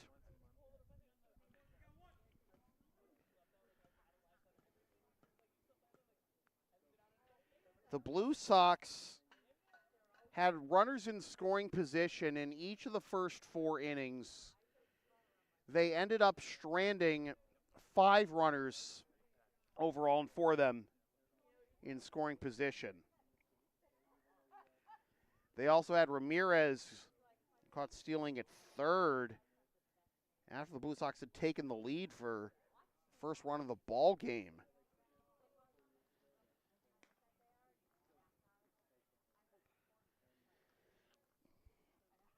Brendan Jones reaching on a walk to lead off this inning, getting to second on the ground out by Ramirez. Now McElroy at first after his own walk. Ground to the left side and foul for a strike. It is 1-1. The first 3 innings of this game just breezed by rather quickly, including the inning at the top of the third when the Blue Sox scored their only run so far. But now it's become the prototypical Chiefs versus Blue Sox chess match. And then sometimes you see the heavyweight fight, and you see that every Blue Sox Chiefs game is basically chess boxing. That's a thing. That's down and in, 2-1.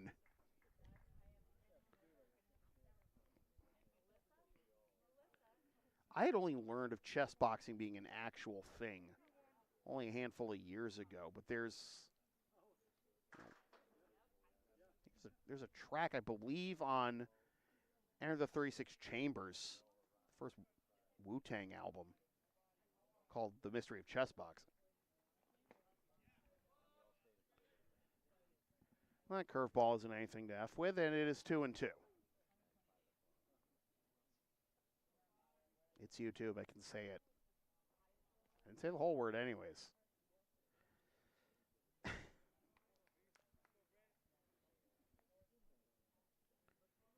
Two and two, with Jones at second and McElroy at first. Darty comes set and comes home with it. Boink.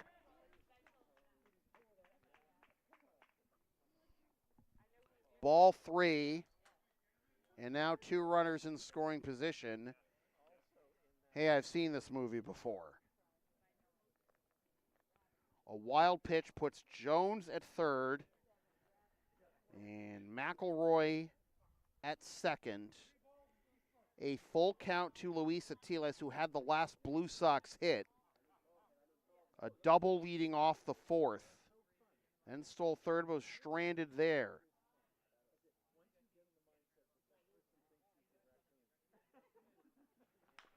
Gets on top of that one. It's fielded by Witkowski on to first, 2 down.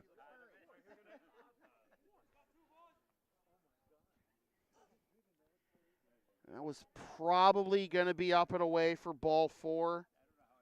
But in a situation like this, you have to swing at anything close. And it didn't pan out. And now it's up to Nick Anderson. And that 4 for 4 on Sunday, homer short of the cycle against Stoneham. That's a strike, 0-1. In the bottom of the 6th, Chiefs will have Rosa, Witkowski, and McCarthy due up.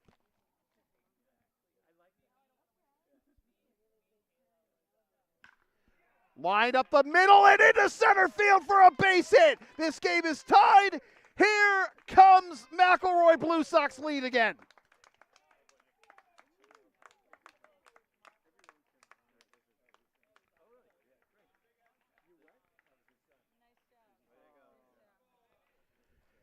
Two-run single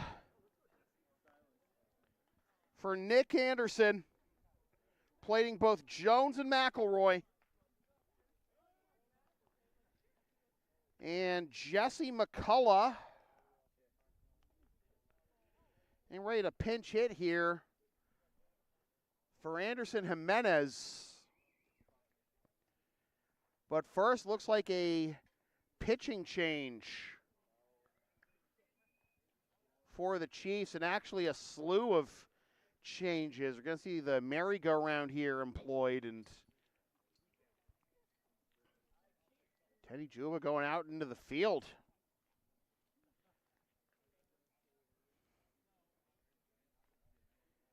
So it looks like Teddy's going to go out to right.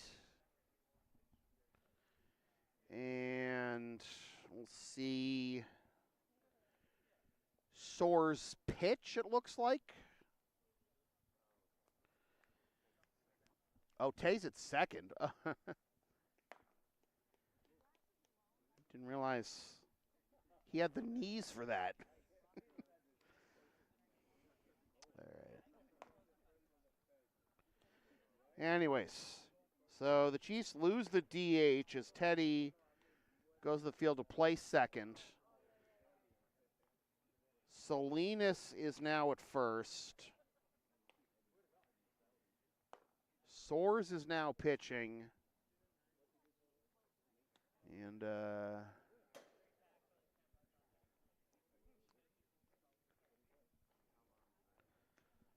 so Where is Spida going? Is he going out to right, or we'll try and sort this out as quick as we can? But, yeah, big old shuffle here by the Chiefs defensively. Ferdinand's going to right, it looks like, and, yeah, Spida's in center. Okay. So the defensive alignment now for the Chiefs, left to right in the outfield, it looks like McCarthy, Reed, and Ferdinand. Third to first in the infield is Rosa, Witkowski, Juba, and Salinas. And Ruben Rodriguez is now catching Michael Soares as Jesse McCullough grabs the bat to hit for Anderson Jimenez. And he takes strike one. Nick Anderson over there at first base with a 2-run single to give the Blue Sox the lead back. Anderson finishes his day 0 for 2 with a steal. Runner goes. That is a strike. Throw down is in time. Well, usually it's Teddy on the throwing end rather than the receiving end of plays like that, but the Chiefs get out of the inning in the end, but allow the Blue Sox to reclaim the lead. The 2-run single by Nick Anderson for RBI 16 and 17 of the year for the Blue Sox center fielder. Had the Blue Sox in front. 3-2 after 5.5. Our next broadcast tomorrow night, 8 o'clock first pitch. The Blue Sox play their regular season finale against the Middlesex Expos. Will that be a playoff matchup as well? Well, one way to find out. Keep tuning in. The Blue Sox here on LSP all season long. And, of course, follow the Intercity League. Facebook.com/Intercity League Baseball and IntercityLeagueBaseball.com.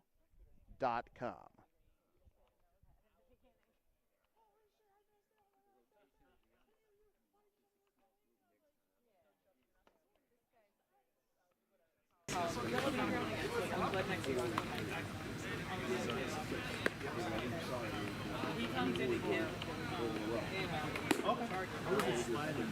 And I could give him a hug. This trip tonight, yeah. This is Taking care of Tell me about this guy on the mound. I don't know this kid. Sam, who's this guy on the mound? Luke Marshall. Where did he go? Don't remember off the top of my head. This curveball is sick. Yeah, he's got a big curve.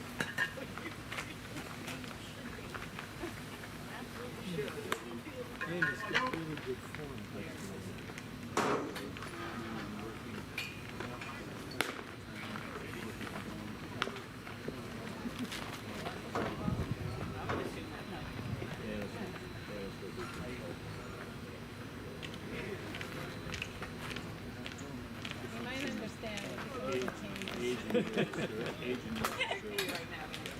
Oops, did I say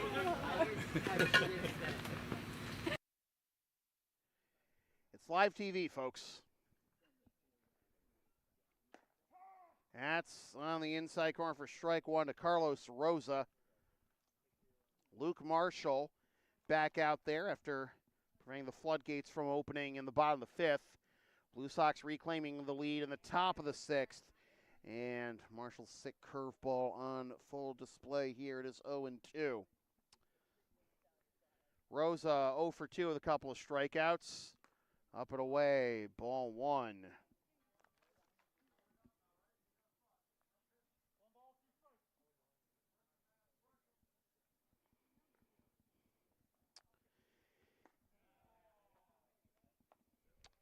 Strike three called. 1 up, 1 down.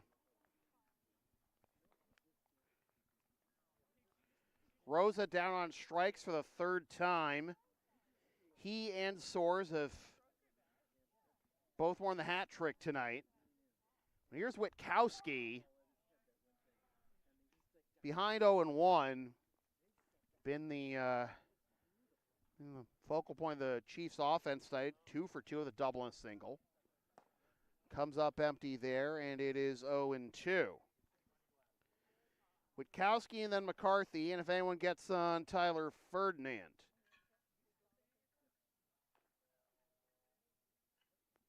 High for a ball. 1-2. So McCullough pinch hitting for Anderson Jimenez. And watch Nick Anderson get thrown out for the third out of that inning, but now Nate Witkowski falling victim to the Marshall plan, and it is 2 up, 2 down. 4 out of 4 retired so far by Marshall, and he's not wasting any time as he shoves strike 1 in there to Michael McCarthy, who was 0 for 1 with a 0 for 2 rather, with a fly out to right and a ground out to the pitcher. 0-2. In the top of the 7th, McCullough, Gabarty, and Ward are due up for the Blue Sox. Marshall with a full windup and the pitch. Good morning, good afternoon, and good night. Michael McCarthy strikes out the side, does Marshall. And we go to the 7th. 3-2. Blue Sox.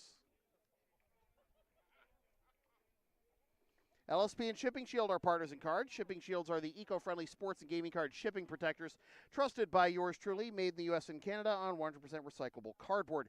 Use the checkout codes and the link on the screen and in the description for a discount on your order. We may receive a commission from those orders, but we thank you for your continued support of whatever this is.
Top of the 7th, McCullough, Gabarty, and Ward due up. McCullough was a innocent bystander as Anderson was thrown out to end the top of the 6th. This will be his actual first plate appearance of the game. Oh, my God. Like, it sounded like it hit off something a lot more firm than the fence above the Blue Sox dugout. It is 0-1. That's down away and is a ball. Brian Acosta is in the on-deck circle for the Blue Sox. McCullough grounds this one the other way through for a base hit. That'll pad his 400 average entering play, slash line of 400, 438, 467. His 13th hit in just 31 ABs.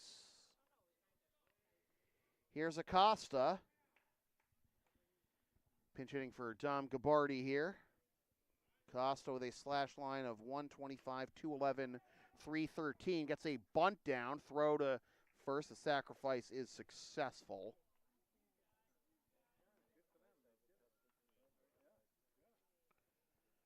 One down, and now runner in scoring position.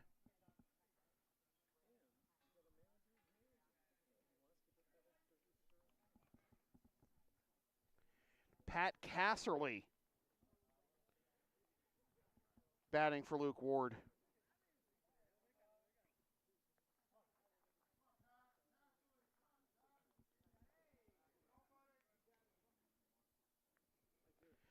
So Acosta does his job. McCullough dancing off of second. And that misses inside for a ball. It is 1-0.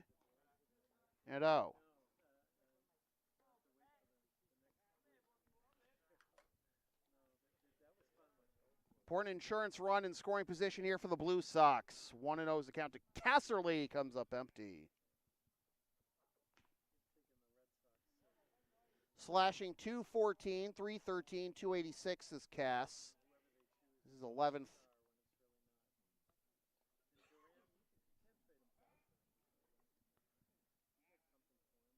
Casterly, 11th game of the season.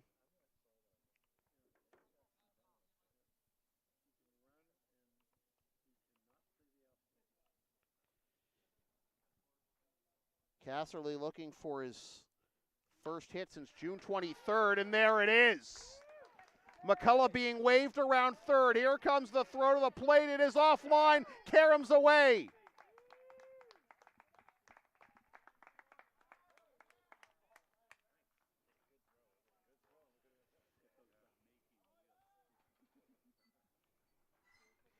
An RBI to boot for Casterly. He takes second on the play. McCullough scores and it's 4-2. Here's Dush. Hoping to get on base for the first time. Grounded out to third in the second. Popped up to first in the fifth. That's the fundamental strategy of baseball on offense, right? Get them on, get them over, get them in. Dushney skies this one into center field, and that will be caught by Reed for out number 2. So Dush is 0 for 3. Now the lineup turns over for David Vanderzowen. 0 for 3 doesn't get you any tendies, young man. See if he can get off the schneid here. Ground out to short, strike out, a pop up to third.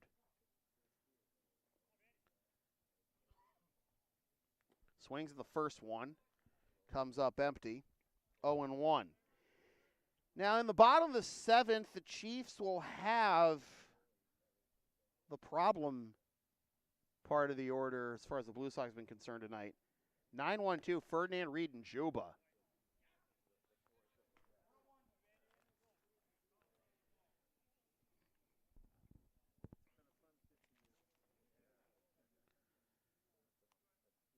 One and one to Vanderzowen with Casterly at second. That misses down in, and it is 2-1. 4-2 is our score. The Blue Sox led 1-0. After 2.5, the Chiefs claimed the lead in the bottom of the 5th for tying in the 4th. 2-1, but in the top of the 6th, a 2-run single by Nick Anderson for his team-leading 16th and 17th RBIs of the season.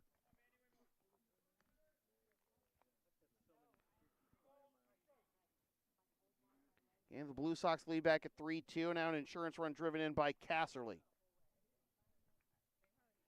2-2 to Vanderzowen. Got him. Side is retired, but the Blue Sox, again, get that all-important insurance. Closing time now for the Blue Sox, up 4-2. Advertising opportunities are available on LSP. Sponsor our content for as little as $25 a spot, whether you want to promote a business, product, or event, or send a message of support to a player, team, or coach. Email yours truly for all the deets.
And we go to the bottom of the 7th.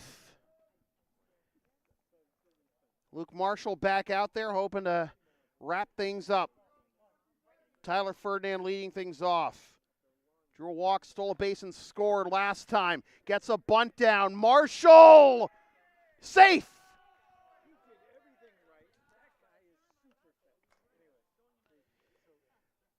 Bunt placed perfectly out of the left-handed batter's box. No chance. Ferdinand aboard. And that brings Reed up, representing the tying run.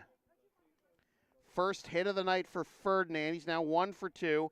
Walked, stole second, and scored in the 5th. That was the go-ahead run back in the 5th. Obviously, that didn't hold up. So the first base runner Marshall is allowed. Here's Reed. Squared to bunt, but pulled back. And the pitch downstairs. Dushing doing a good job following that one. Make sure Ferdinand did not try it. 1-0 is the count to Miles Reed. 2-0. I know you'd love to catch Ferdinand stealing at second, but he's not the run you have to worry about. Get your batter. But now it's 3-0. And Teddy Juba, 3 for 3. Thanks to Reed saying, "Get down, Mr. President," back in the 3rd. Due up next. That is a strike. It is 3-1.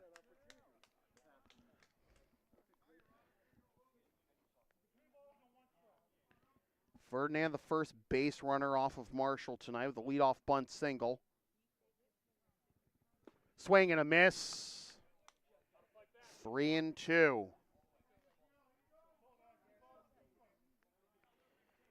Reed now in center field after starting the game at second base, moving to center. That shuffle that put Soares on the mound. Fouled off, remains 3-2. Nick Anderson with a 2-run single at the top of the 6th to give the Blue Sox the lead back. And then Pat Casserly with a base hit for the insurance run. 3-2. Fouled off again.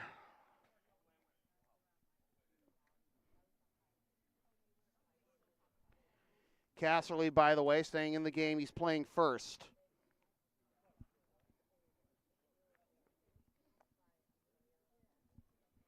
Three-two again. Little grounder to the left side. Only play will be to second. He's safe.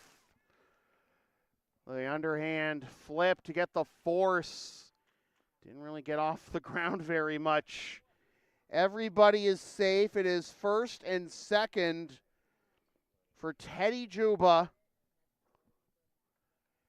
And Rick DeAngelis can't come out to the mound fast enough. And he says, "Give me the ball, Luke Marshall." So we're going to have a pitching change with Teddy Juba due up, representing the winning run.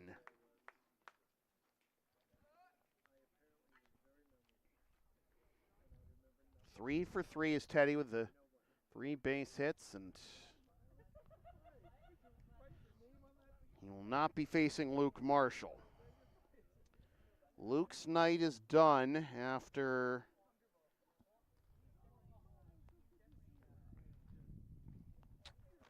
what? An inning and 2/3. He retired the first 5 he faced, but then Ferdinand reaches on the bunt single.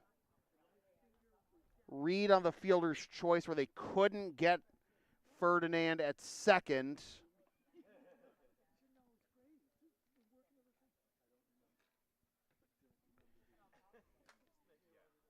And a new noodle for the Blue Sox.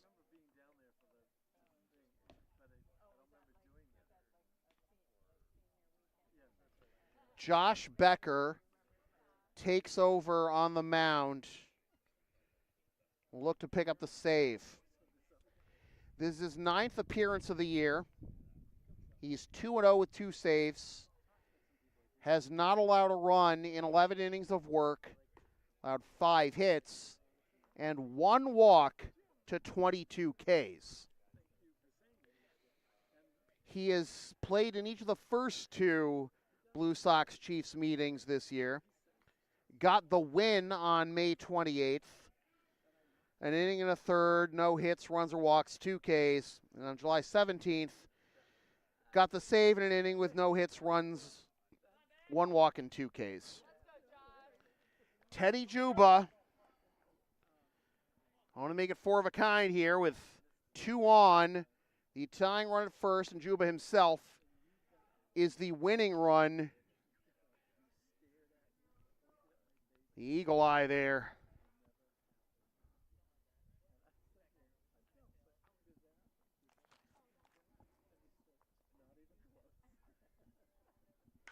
Popped up.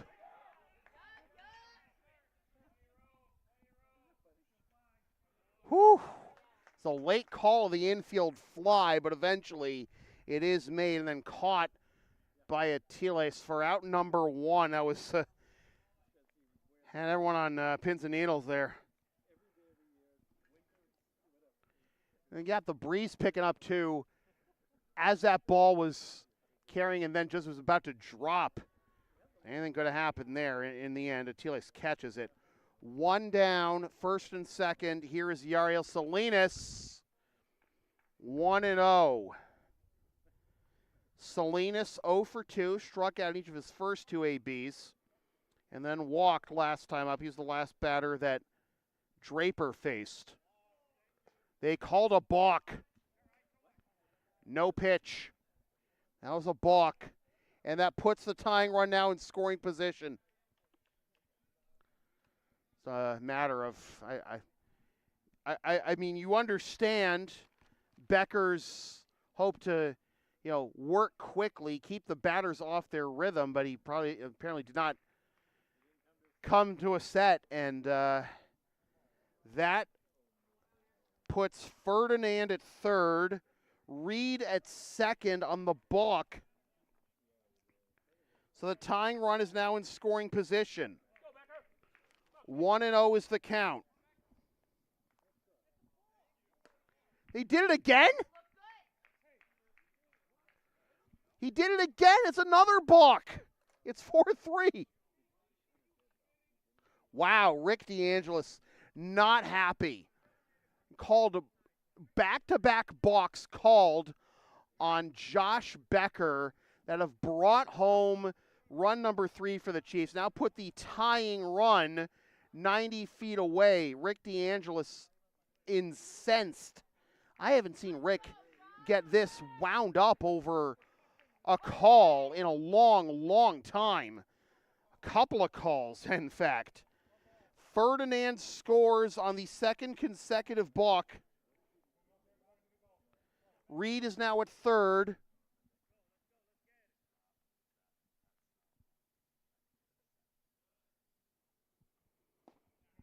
That's a ball, 2-0. Well, Becker not happy with that ball call. He's been unraveling a bit here for the Blue Sox.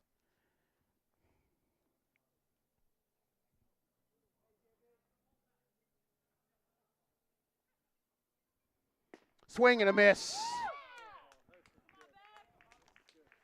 At some point, you just got to go to old number 1.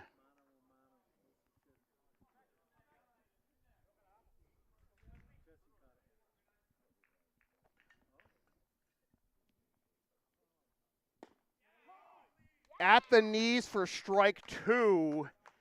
Salinas with a glare back to the home plate umpire, and kind of see his argument there. Looked like it's been about the same spot as ball 2. And time called. No. Nothing to worry about for Becker there.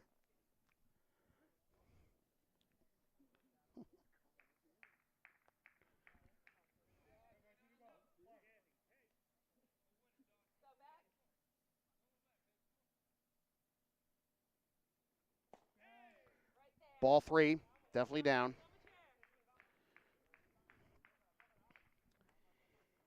If you'll walk Salinas, that does put the double play back in order, though.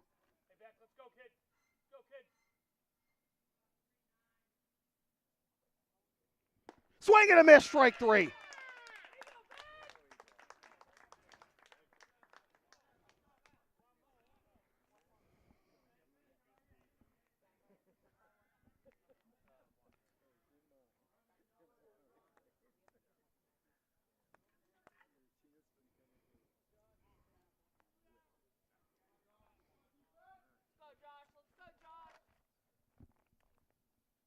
Ruben Rodriguez hits this one into right, and it is down! And then it gets away from the right fielder.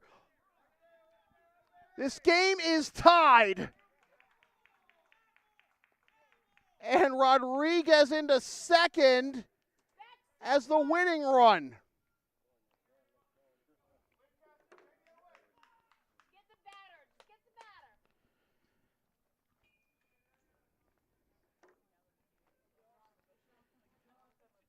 This game is tied at 4 in the 7th. Michael Soares comes up empty for strike 1.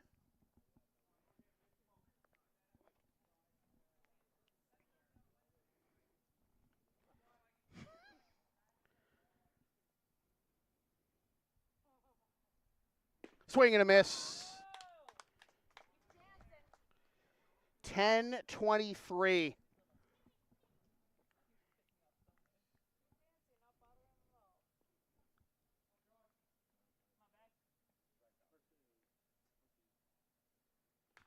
Fouled off. 10:23 is our time. Do not know when lights out is, but if it's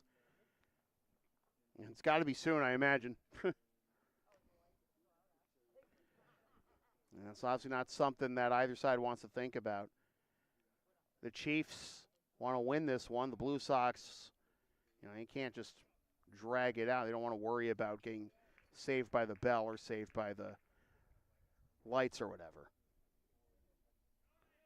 Swing and a miss. The inning is over. Josh Becker still not happy with the balk calls, but the Blue Sox get out of the inning at least with a chance still to get a point or two out of it. But Rick D'Angelo still fuming over those 2 balk calls that eventually led to the 2 runs scored by the Chiefs that tie this game at 4.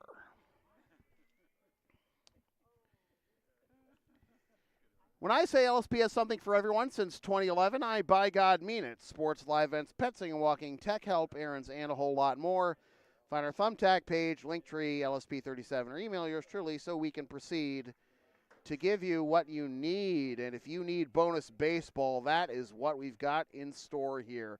Would you want it any other way, really, between these two teams? 4-4 going into the extra innings, top of the 8th.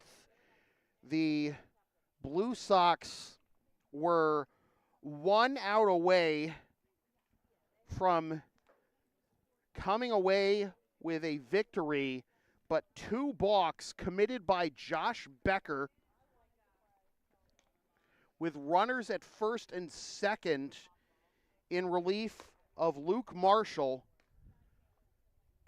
The first balk put Ferdinand and Reed at third and second. The second balk plated Ferdinand.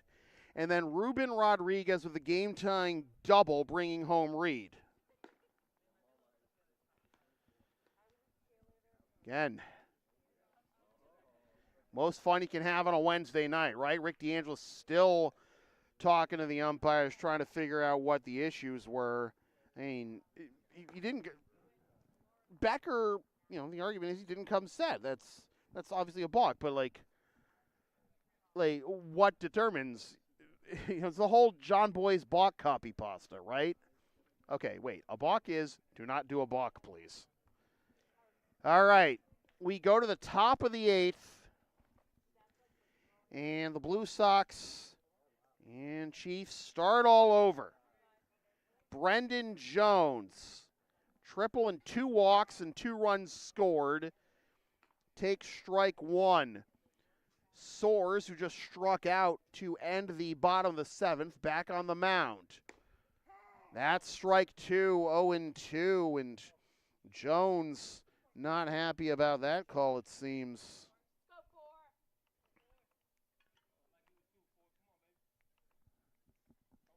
Ooh, downstairs for a ball.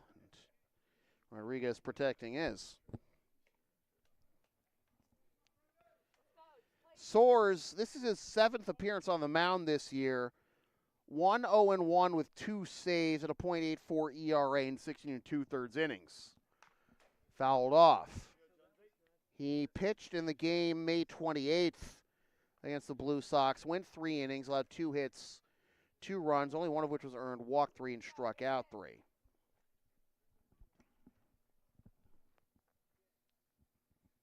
Swing and a miss, strike 3. Jones is retired for out number 1. Back-to-back strikeouts now for Soares. 1 down for Eric Ramirez. I'm sure he's amped up after that action-packed bottom of the 7th. He wants to right the ship in the worst way, and got a little bit of chin music there. Won't pass the aux. It is ball 1.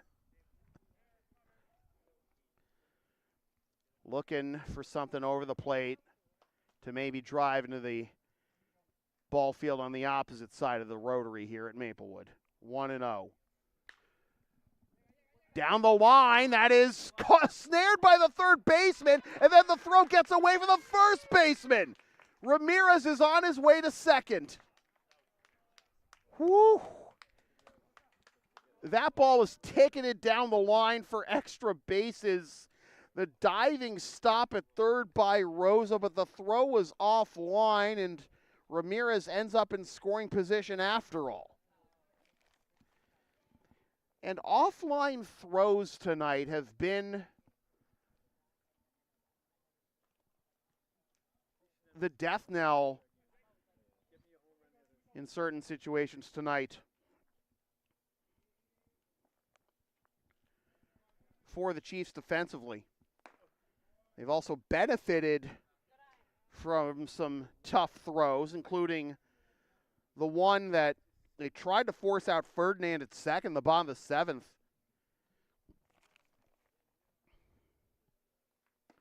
McElroy takes a strike. It is 1-1. 4-4 here in the top of the 8th. The Blue Sox were 3 outs away from a victory, up 4-2. 1 out away, up 4-3 in the bottom of the 7th. And we play on. Ramirez goes. This is popped up and fouled in the screen. Hey! 1-2. And the Mill City crew protecting their own. 1-2 to McElroy, who is 0 for 1, a couple of walks, and a pop-up to short. Lisa Telis due up next.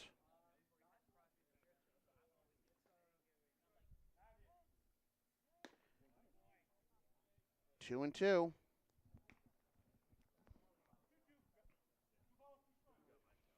Well, it's 10:30 now.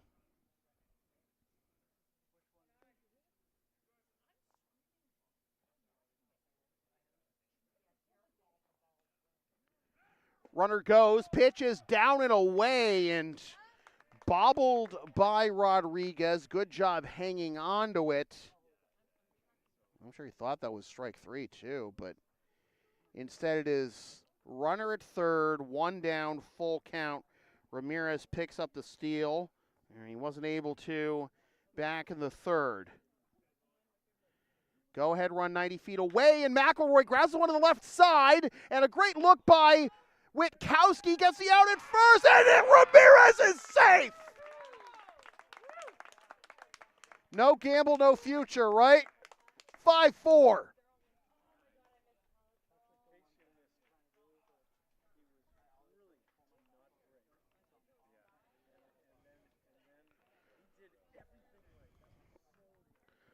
What an elite read by Ramirez. Saw Witkowski looking back, then the split second he went to throw to first.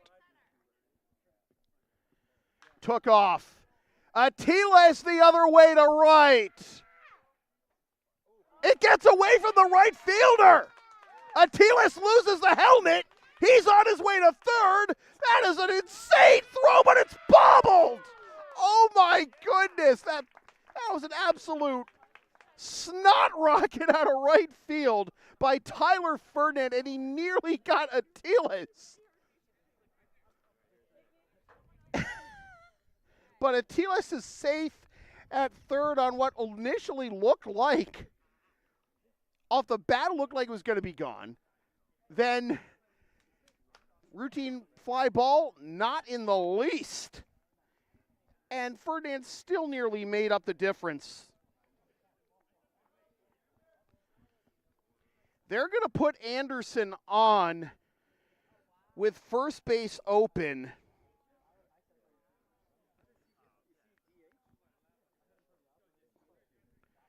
So here is Jesse McCullough for the second time. Singled to lead off the seventh and scored the insurance run that ended up not being enough coverage.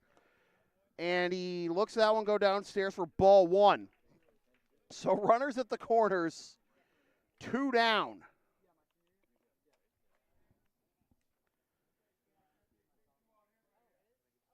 Two and 0.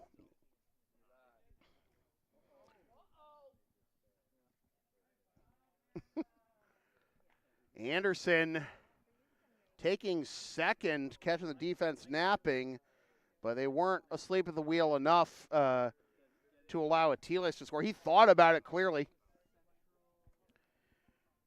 Rosa, Witkowski, and McCarthy are due up in the bottom half of this inning.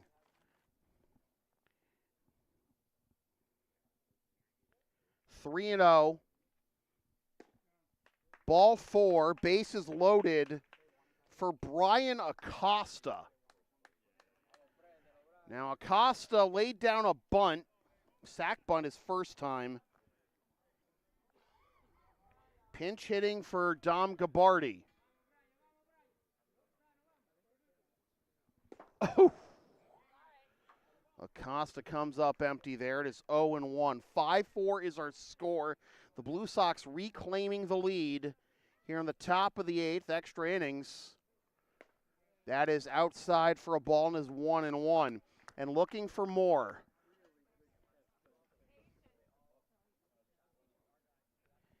Atiles at third, Anderson at second, McCullough at first. Fouled off, and the count is 1-2. Soares now into his third inning of work. 2 innings of total so far. Looking to make 2 1/3 with an out here.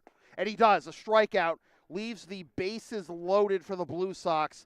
They do get the lead back, but the Chiefs still have life. Well, down only 1, but needing to get at least 1 before the next 3 outs. Go to the bottom half. 8th inning. 5-4. Blue Sox.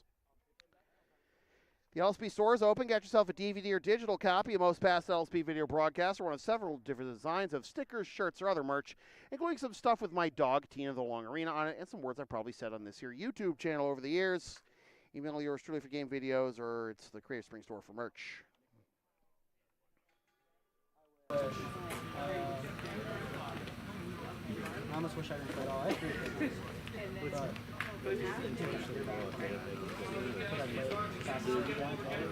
Yeah, everywhere. Pro ball.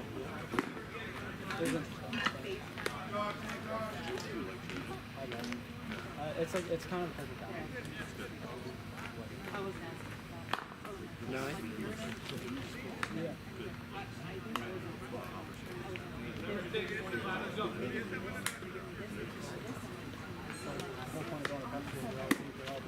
In the 7th, so this 7. Where's the game? It's a 7 innings inning. 7 1 extra. Same idea. Sound like a big spinal tap. It helps that you have an engineer short supply. Like that will take a little, that will take a little more than his mommy took.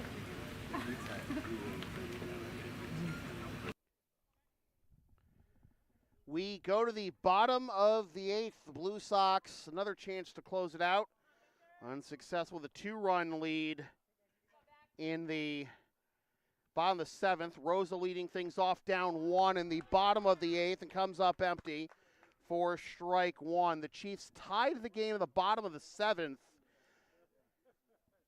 thanks to a couple of balks by Becker. Swing and a miss, 0-2. One of those balks brought home a run. The second one put Reed 90 feet away so he could score easily on Rodriguez's double. Swing and a miss on a pitch up and away. Good morning, good afternoon, and good night. Carlos Rosa, he wears the sombrero. 0 for 4 with 4 Ks. 1 down here in the bottom of the 8th. Here's Nate Witkowski. And he's been excellent on both sides of the ball tonight. 2 for 3, double and a single.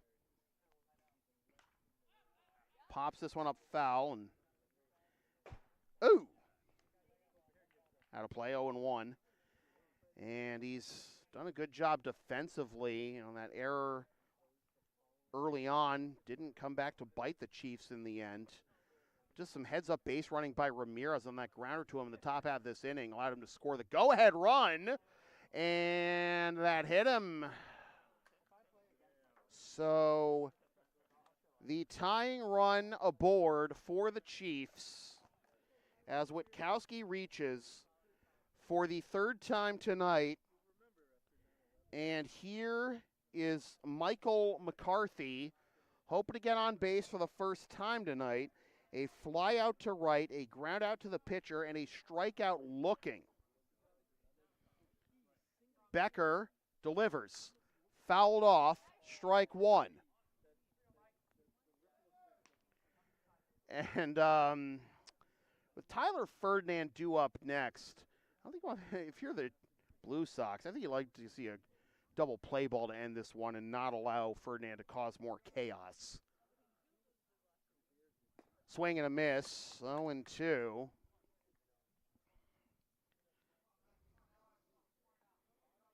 Witkowski getting plunked with 1 out here. He's at first, representing the tying run.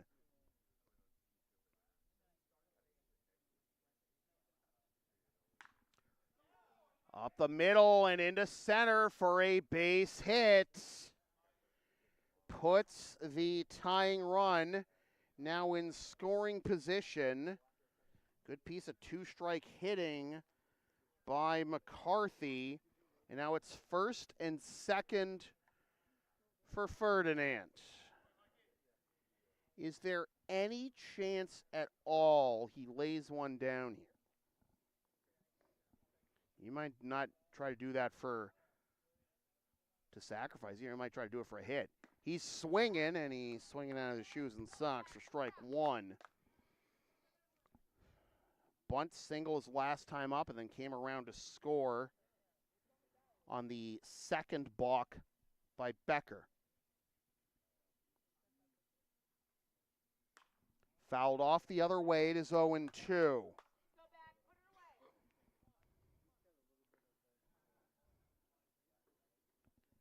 Miles Reed is due up next.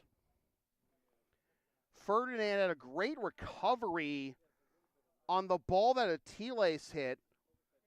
Looked like it was gone off the bat, stayed in the park, lost it, and then threw an absolute piss missile from right field that nearly got Atiles.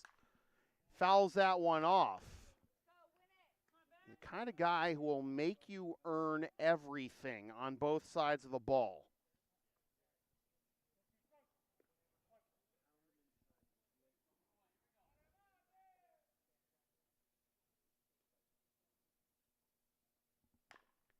Grounder, he should probably only take the even slightly sure out. Not even. Bases loaded.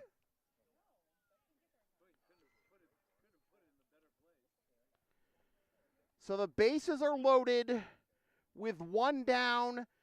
The tying run is 90 feet away. The winning run in scoring position as Ferdinand gets on base again.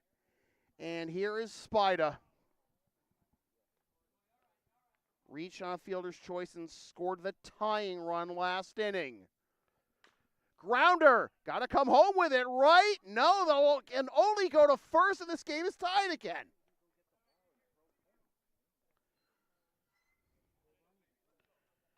So the Chiefs tie it, and now Teddy Juba.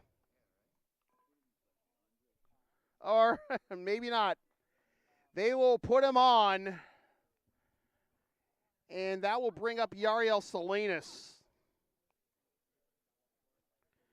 Reed grounds out to bring home Witkowski with the tying run.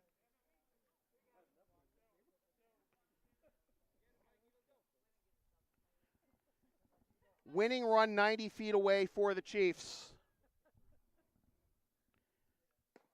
Salinas takes a strike. 5-5.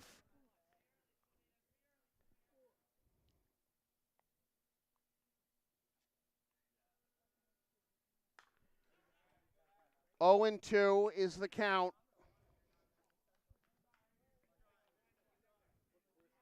Anything through the infield wins the game for the Chiefs. And given the crazy bounce that happened in this field with regularity, maybe something still in the infield could win it. It's fouled off. They are approaching, though, lights out, I would imagine. I don't know what the exact lights out time is, but it's about 10:45 at LHS. I don't expect it to be much different here. 0-2. High for a ball.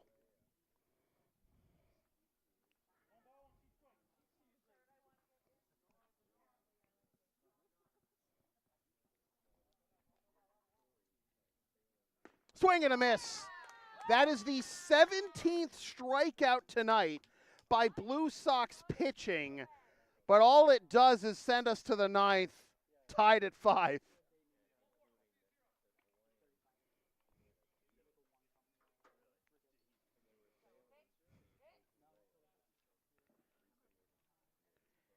Are you down with the sound called LSP? Of course you are. Then follow and support us on the web, Linktree, Facebook, YouTube. Don't forget to subscribe. Flash the subscribe button. Membership's also available. PayPal and ClearSpring, LSP 37. Tastes great on a cracker.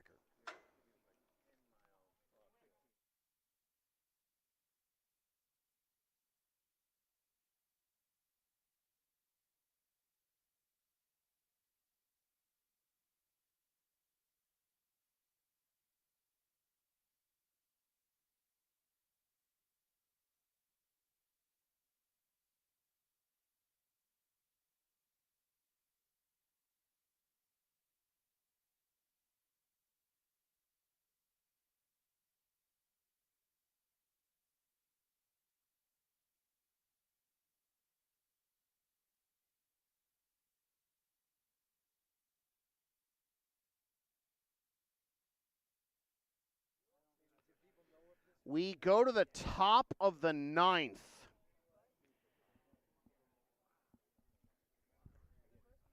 And the chess boxing between the Chiefs and the Blue Sox back in full force. The chess match early on, and now the haymakers being traded here in the late stages. If it's still tied after 9, it's going to go in the books in a tie, as a tie. And again, the Blue Sox, the issue at hand is not,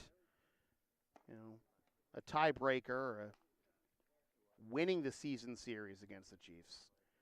They're already 2-0 against them. But every point gets them that much closer and builds that much more confidence as the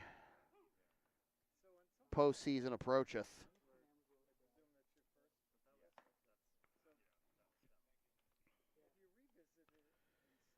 See if any of the other ICL games have been logged yet. And yeah, we have the Melrose Americans beating the Malden Mad Dogs 10-9, and the Bulldogs beating the Expos 3-1. Casserly, Dushney, and Vanderzowen due up here. And that is inside for a ball. 1-0 to start the top of the ninth. 2-0.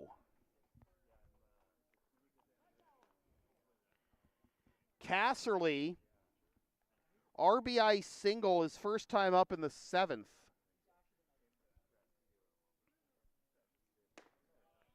3-0.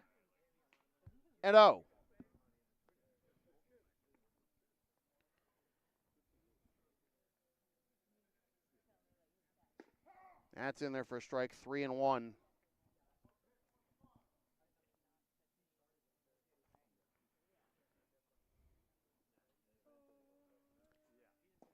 Down low for a leadoff walk. Matt Draper went the first 4 2/3. Allowed 2 runs on 5 hits and 3 walks while striking out 8. Blue Sox pitchers tonight, Draper, Marshall, and Becker, have combined to strike out 17 Andre Chiefs batters through 8 innings. But it's 5-5 here in the ninth. Dush squares. Pitch is a strike, and the back pick attempt is unsuccessful. It is 0-1.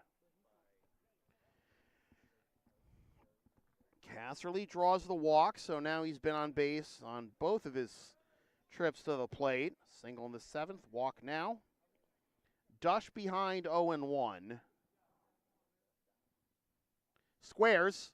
Gets it up the first base line, and they'll just tag out Dush. Soares will do that himself. And the go-ahead run in scoring position again. The Blue Sox inability to cash in with runners on base early on in this game is the difference between the game being where it is now and maybe the game being over half an hour or so ago. Dush lays down the sack, 1 unassisted. Casserly in scoring position. Vanderzowen gets it into right field for a base hit. Here comes the throw from Ferdinand! Oh my goodness. Ferdinand came that close on kind of an off-balance throw on a wildly bouncing ball. Last inning, that time, much more conventional. He gets his man at the plate. Casserly. They're now 2 down. Vanderzowen gets it. Gets the base hit and is now in scoring position, but with no RBI to show for it. Here's Jonesy. Up and away for a ball.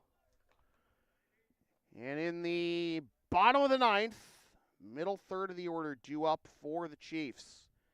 Rodriguez, Soares, and Rosa. 2-0.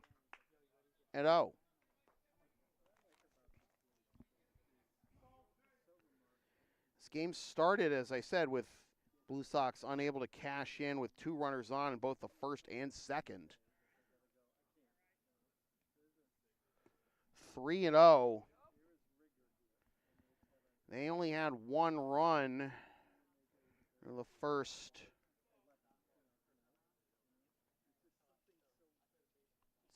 5 innings. I wonder how different this game plays out. They were able to cash in early. Jones, 1 for 2, couple of walks, a triple, couple runs scored, and a strikeout. That is on the outside corner, 3-2. 10:51 is our time here in Malden. 8:04 was first pitch. payoff pitch. Here it is. Oh, it nearly took Soar's head off, but it gets into center to bring home the go-ahead run.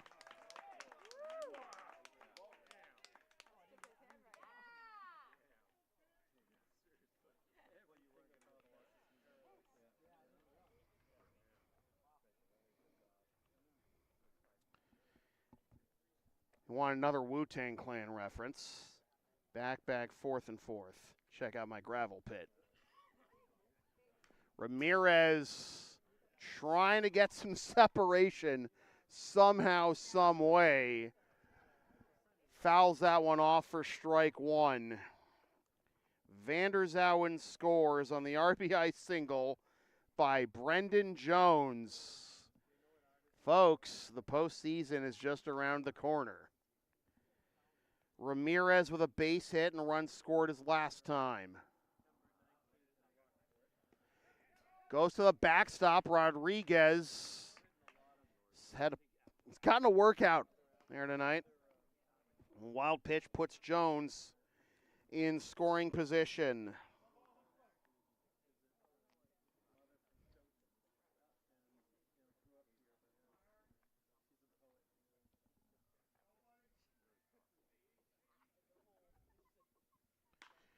The other way and into right field for a base hit. Now is Ferdinand going to hose another one?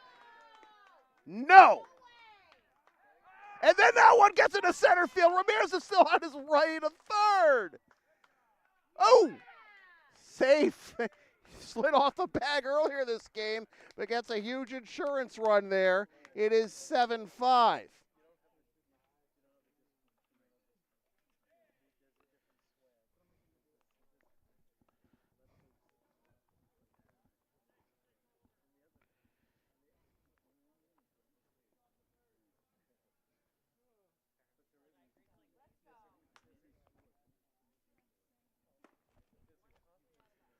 Ball one.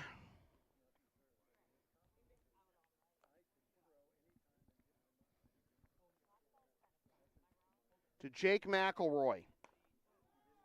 2-0.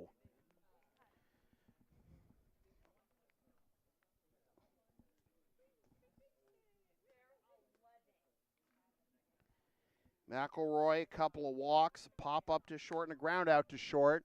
It's popped up behind us. 2-1.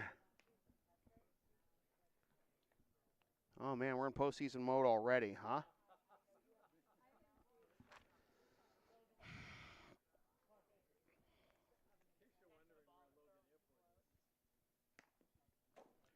Here comes Ramirez trying to score on the pass ball.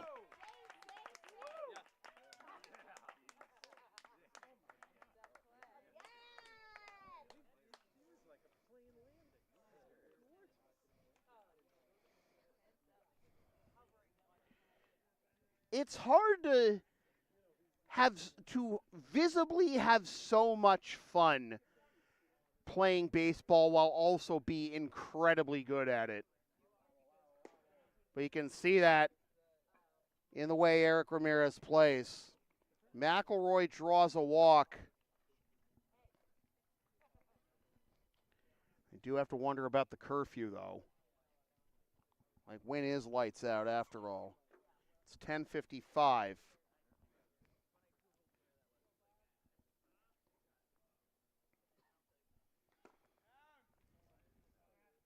Got him. A 3-run top of the ninth. Will the third time be the charm for the Blue Sox to close this one out?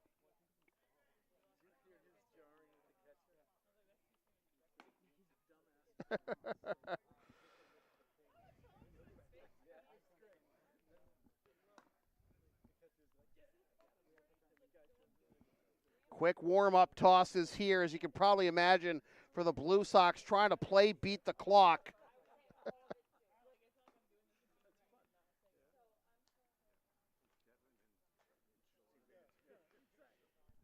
This Volo? Uh-oh. Oh, no.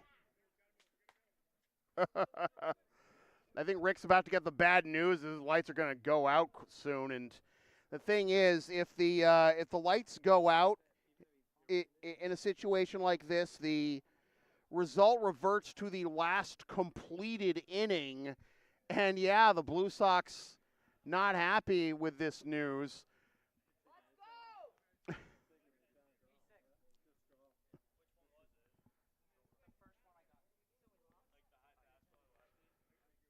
All right. Oh, well, they're bringing them in, so this is gonna end as a tie, I assume, because it reverts to the last inning. I'll make sure of that. Last completed inning. Let me just make sure of that. And it's a shame that it would have to end that way for the Blue Sox.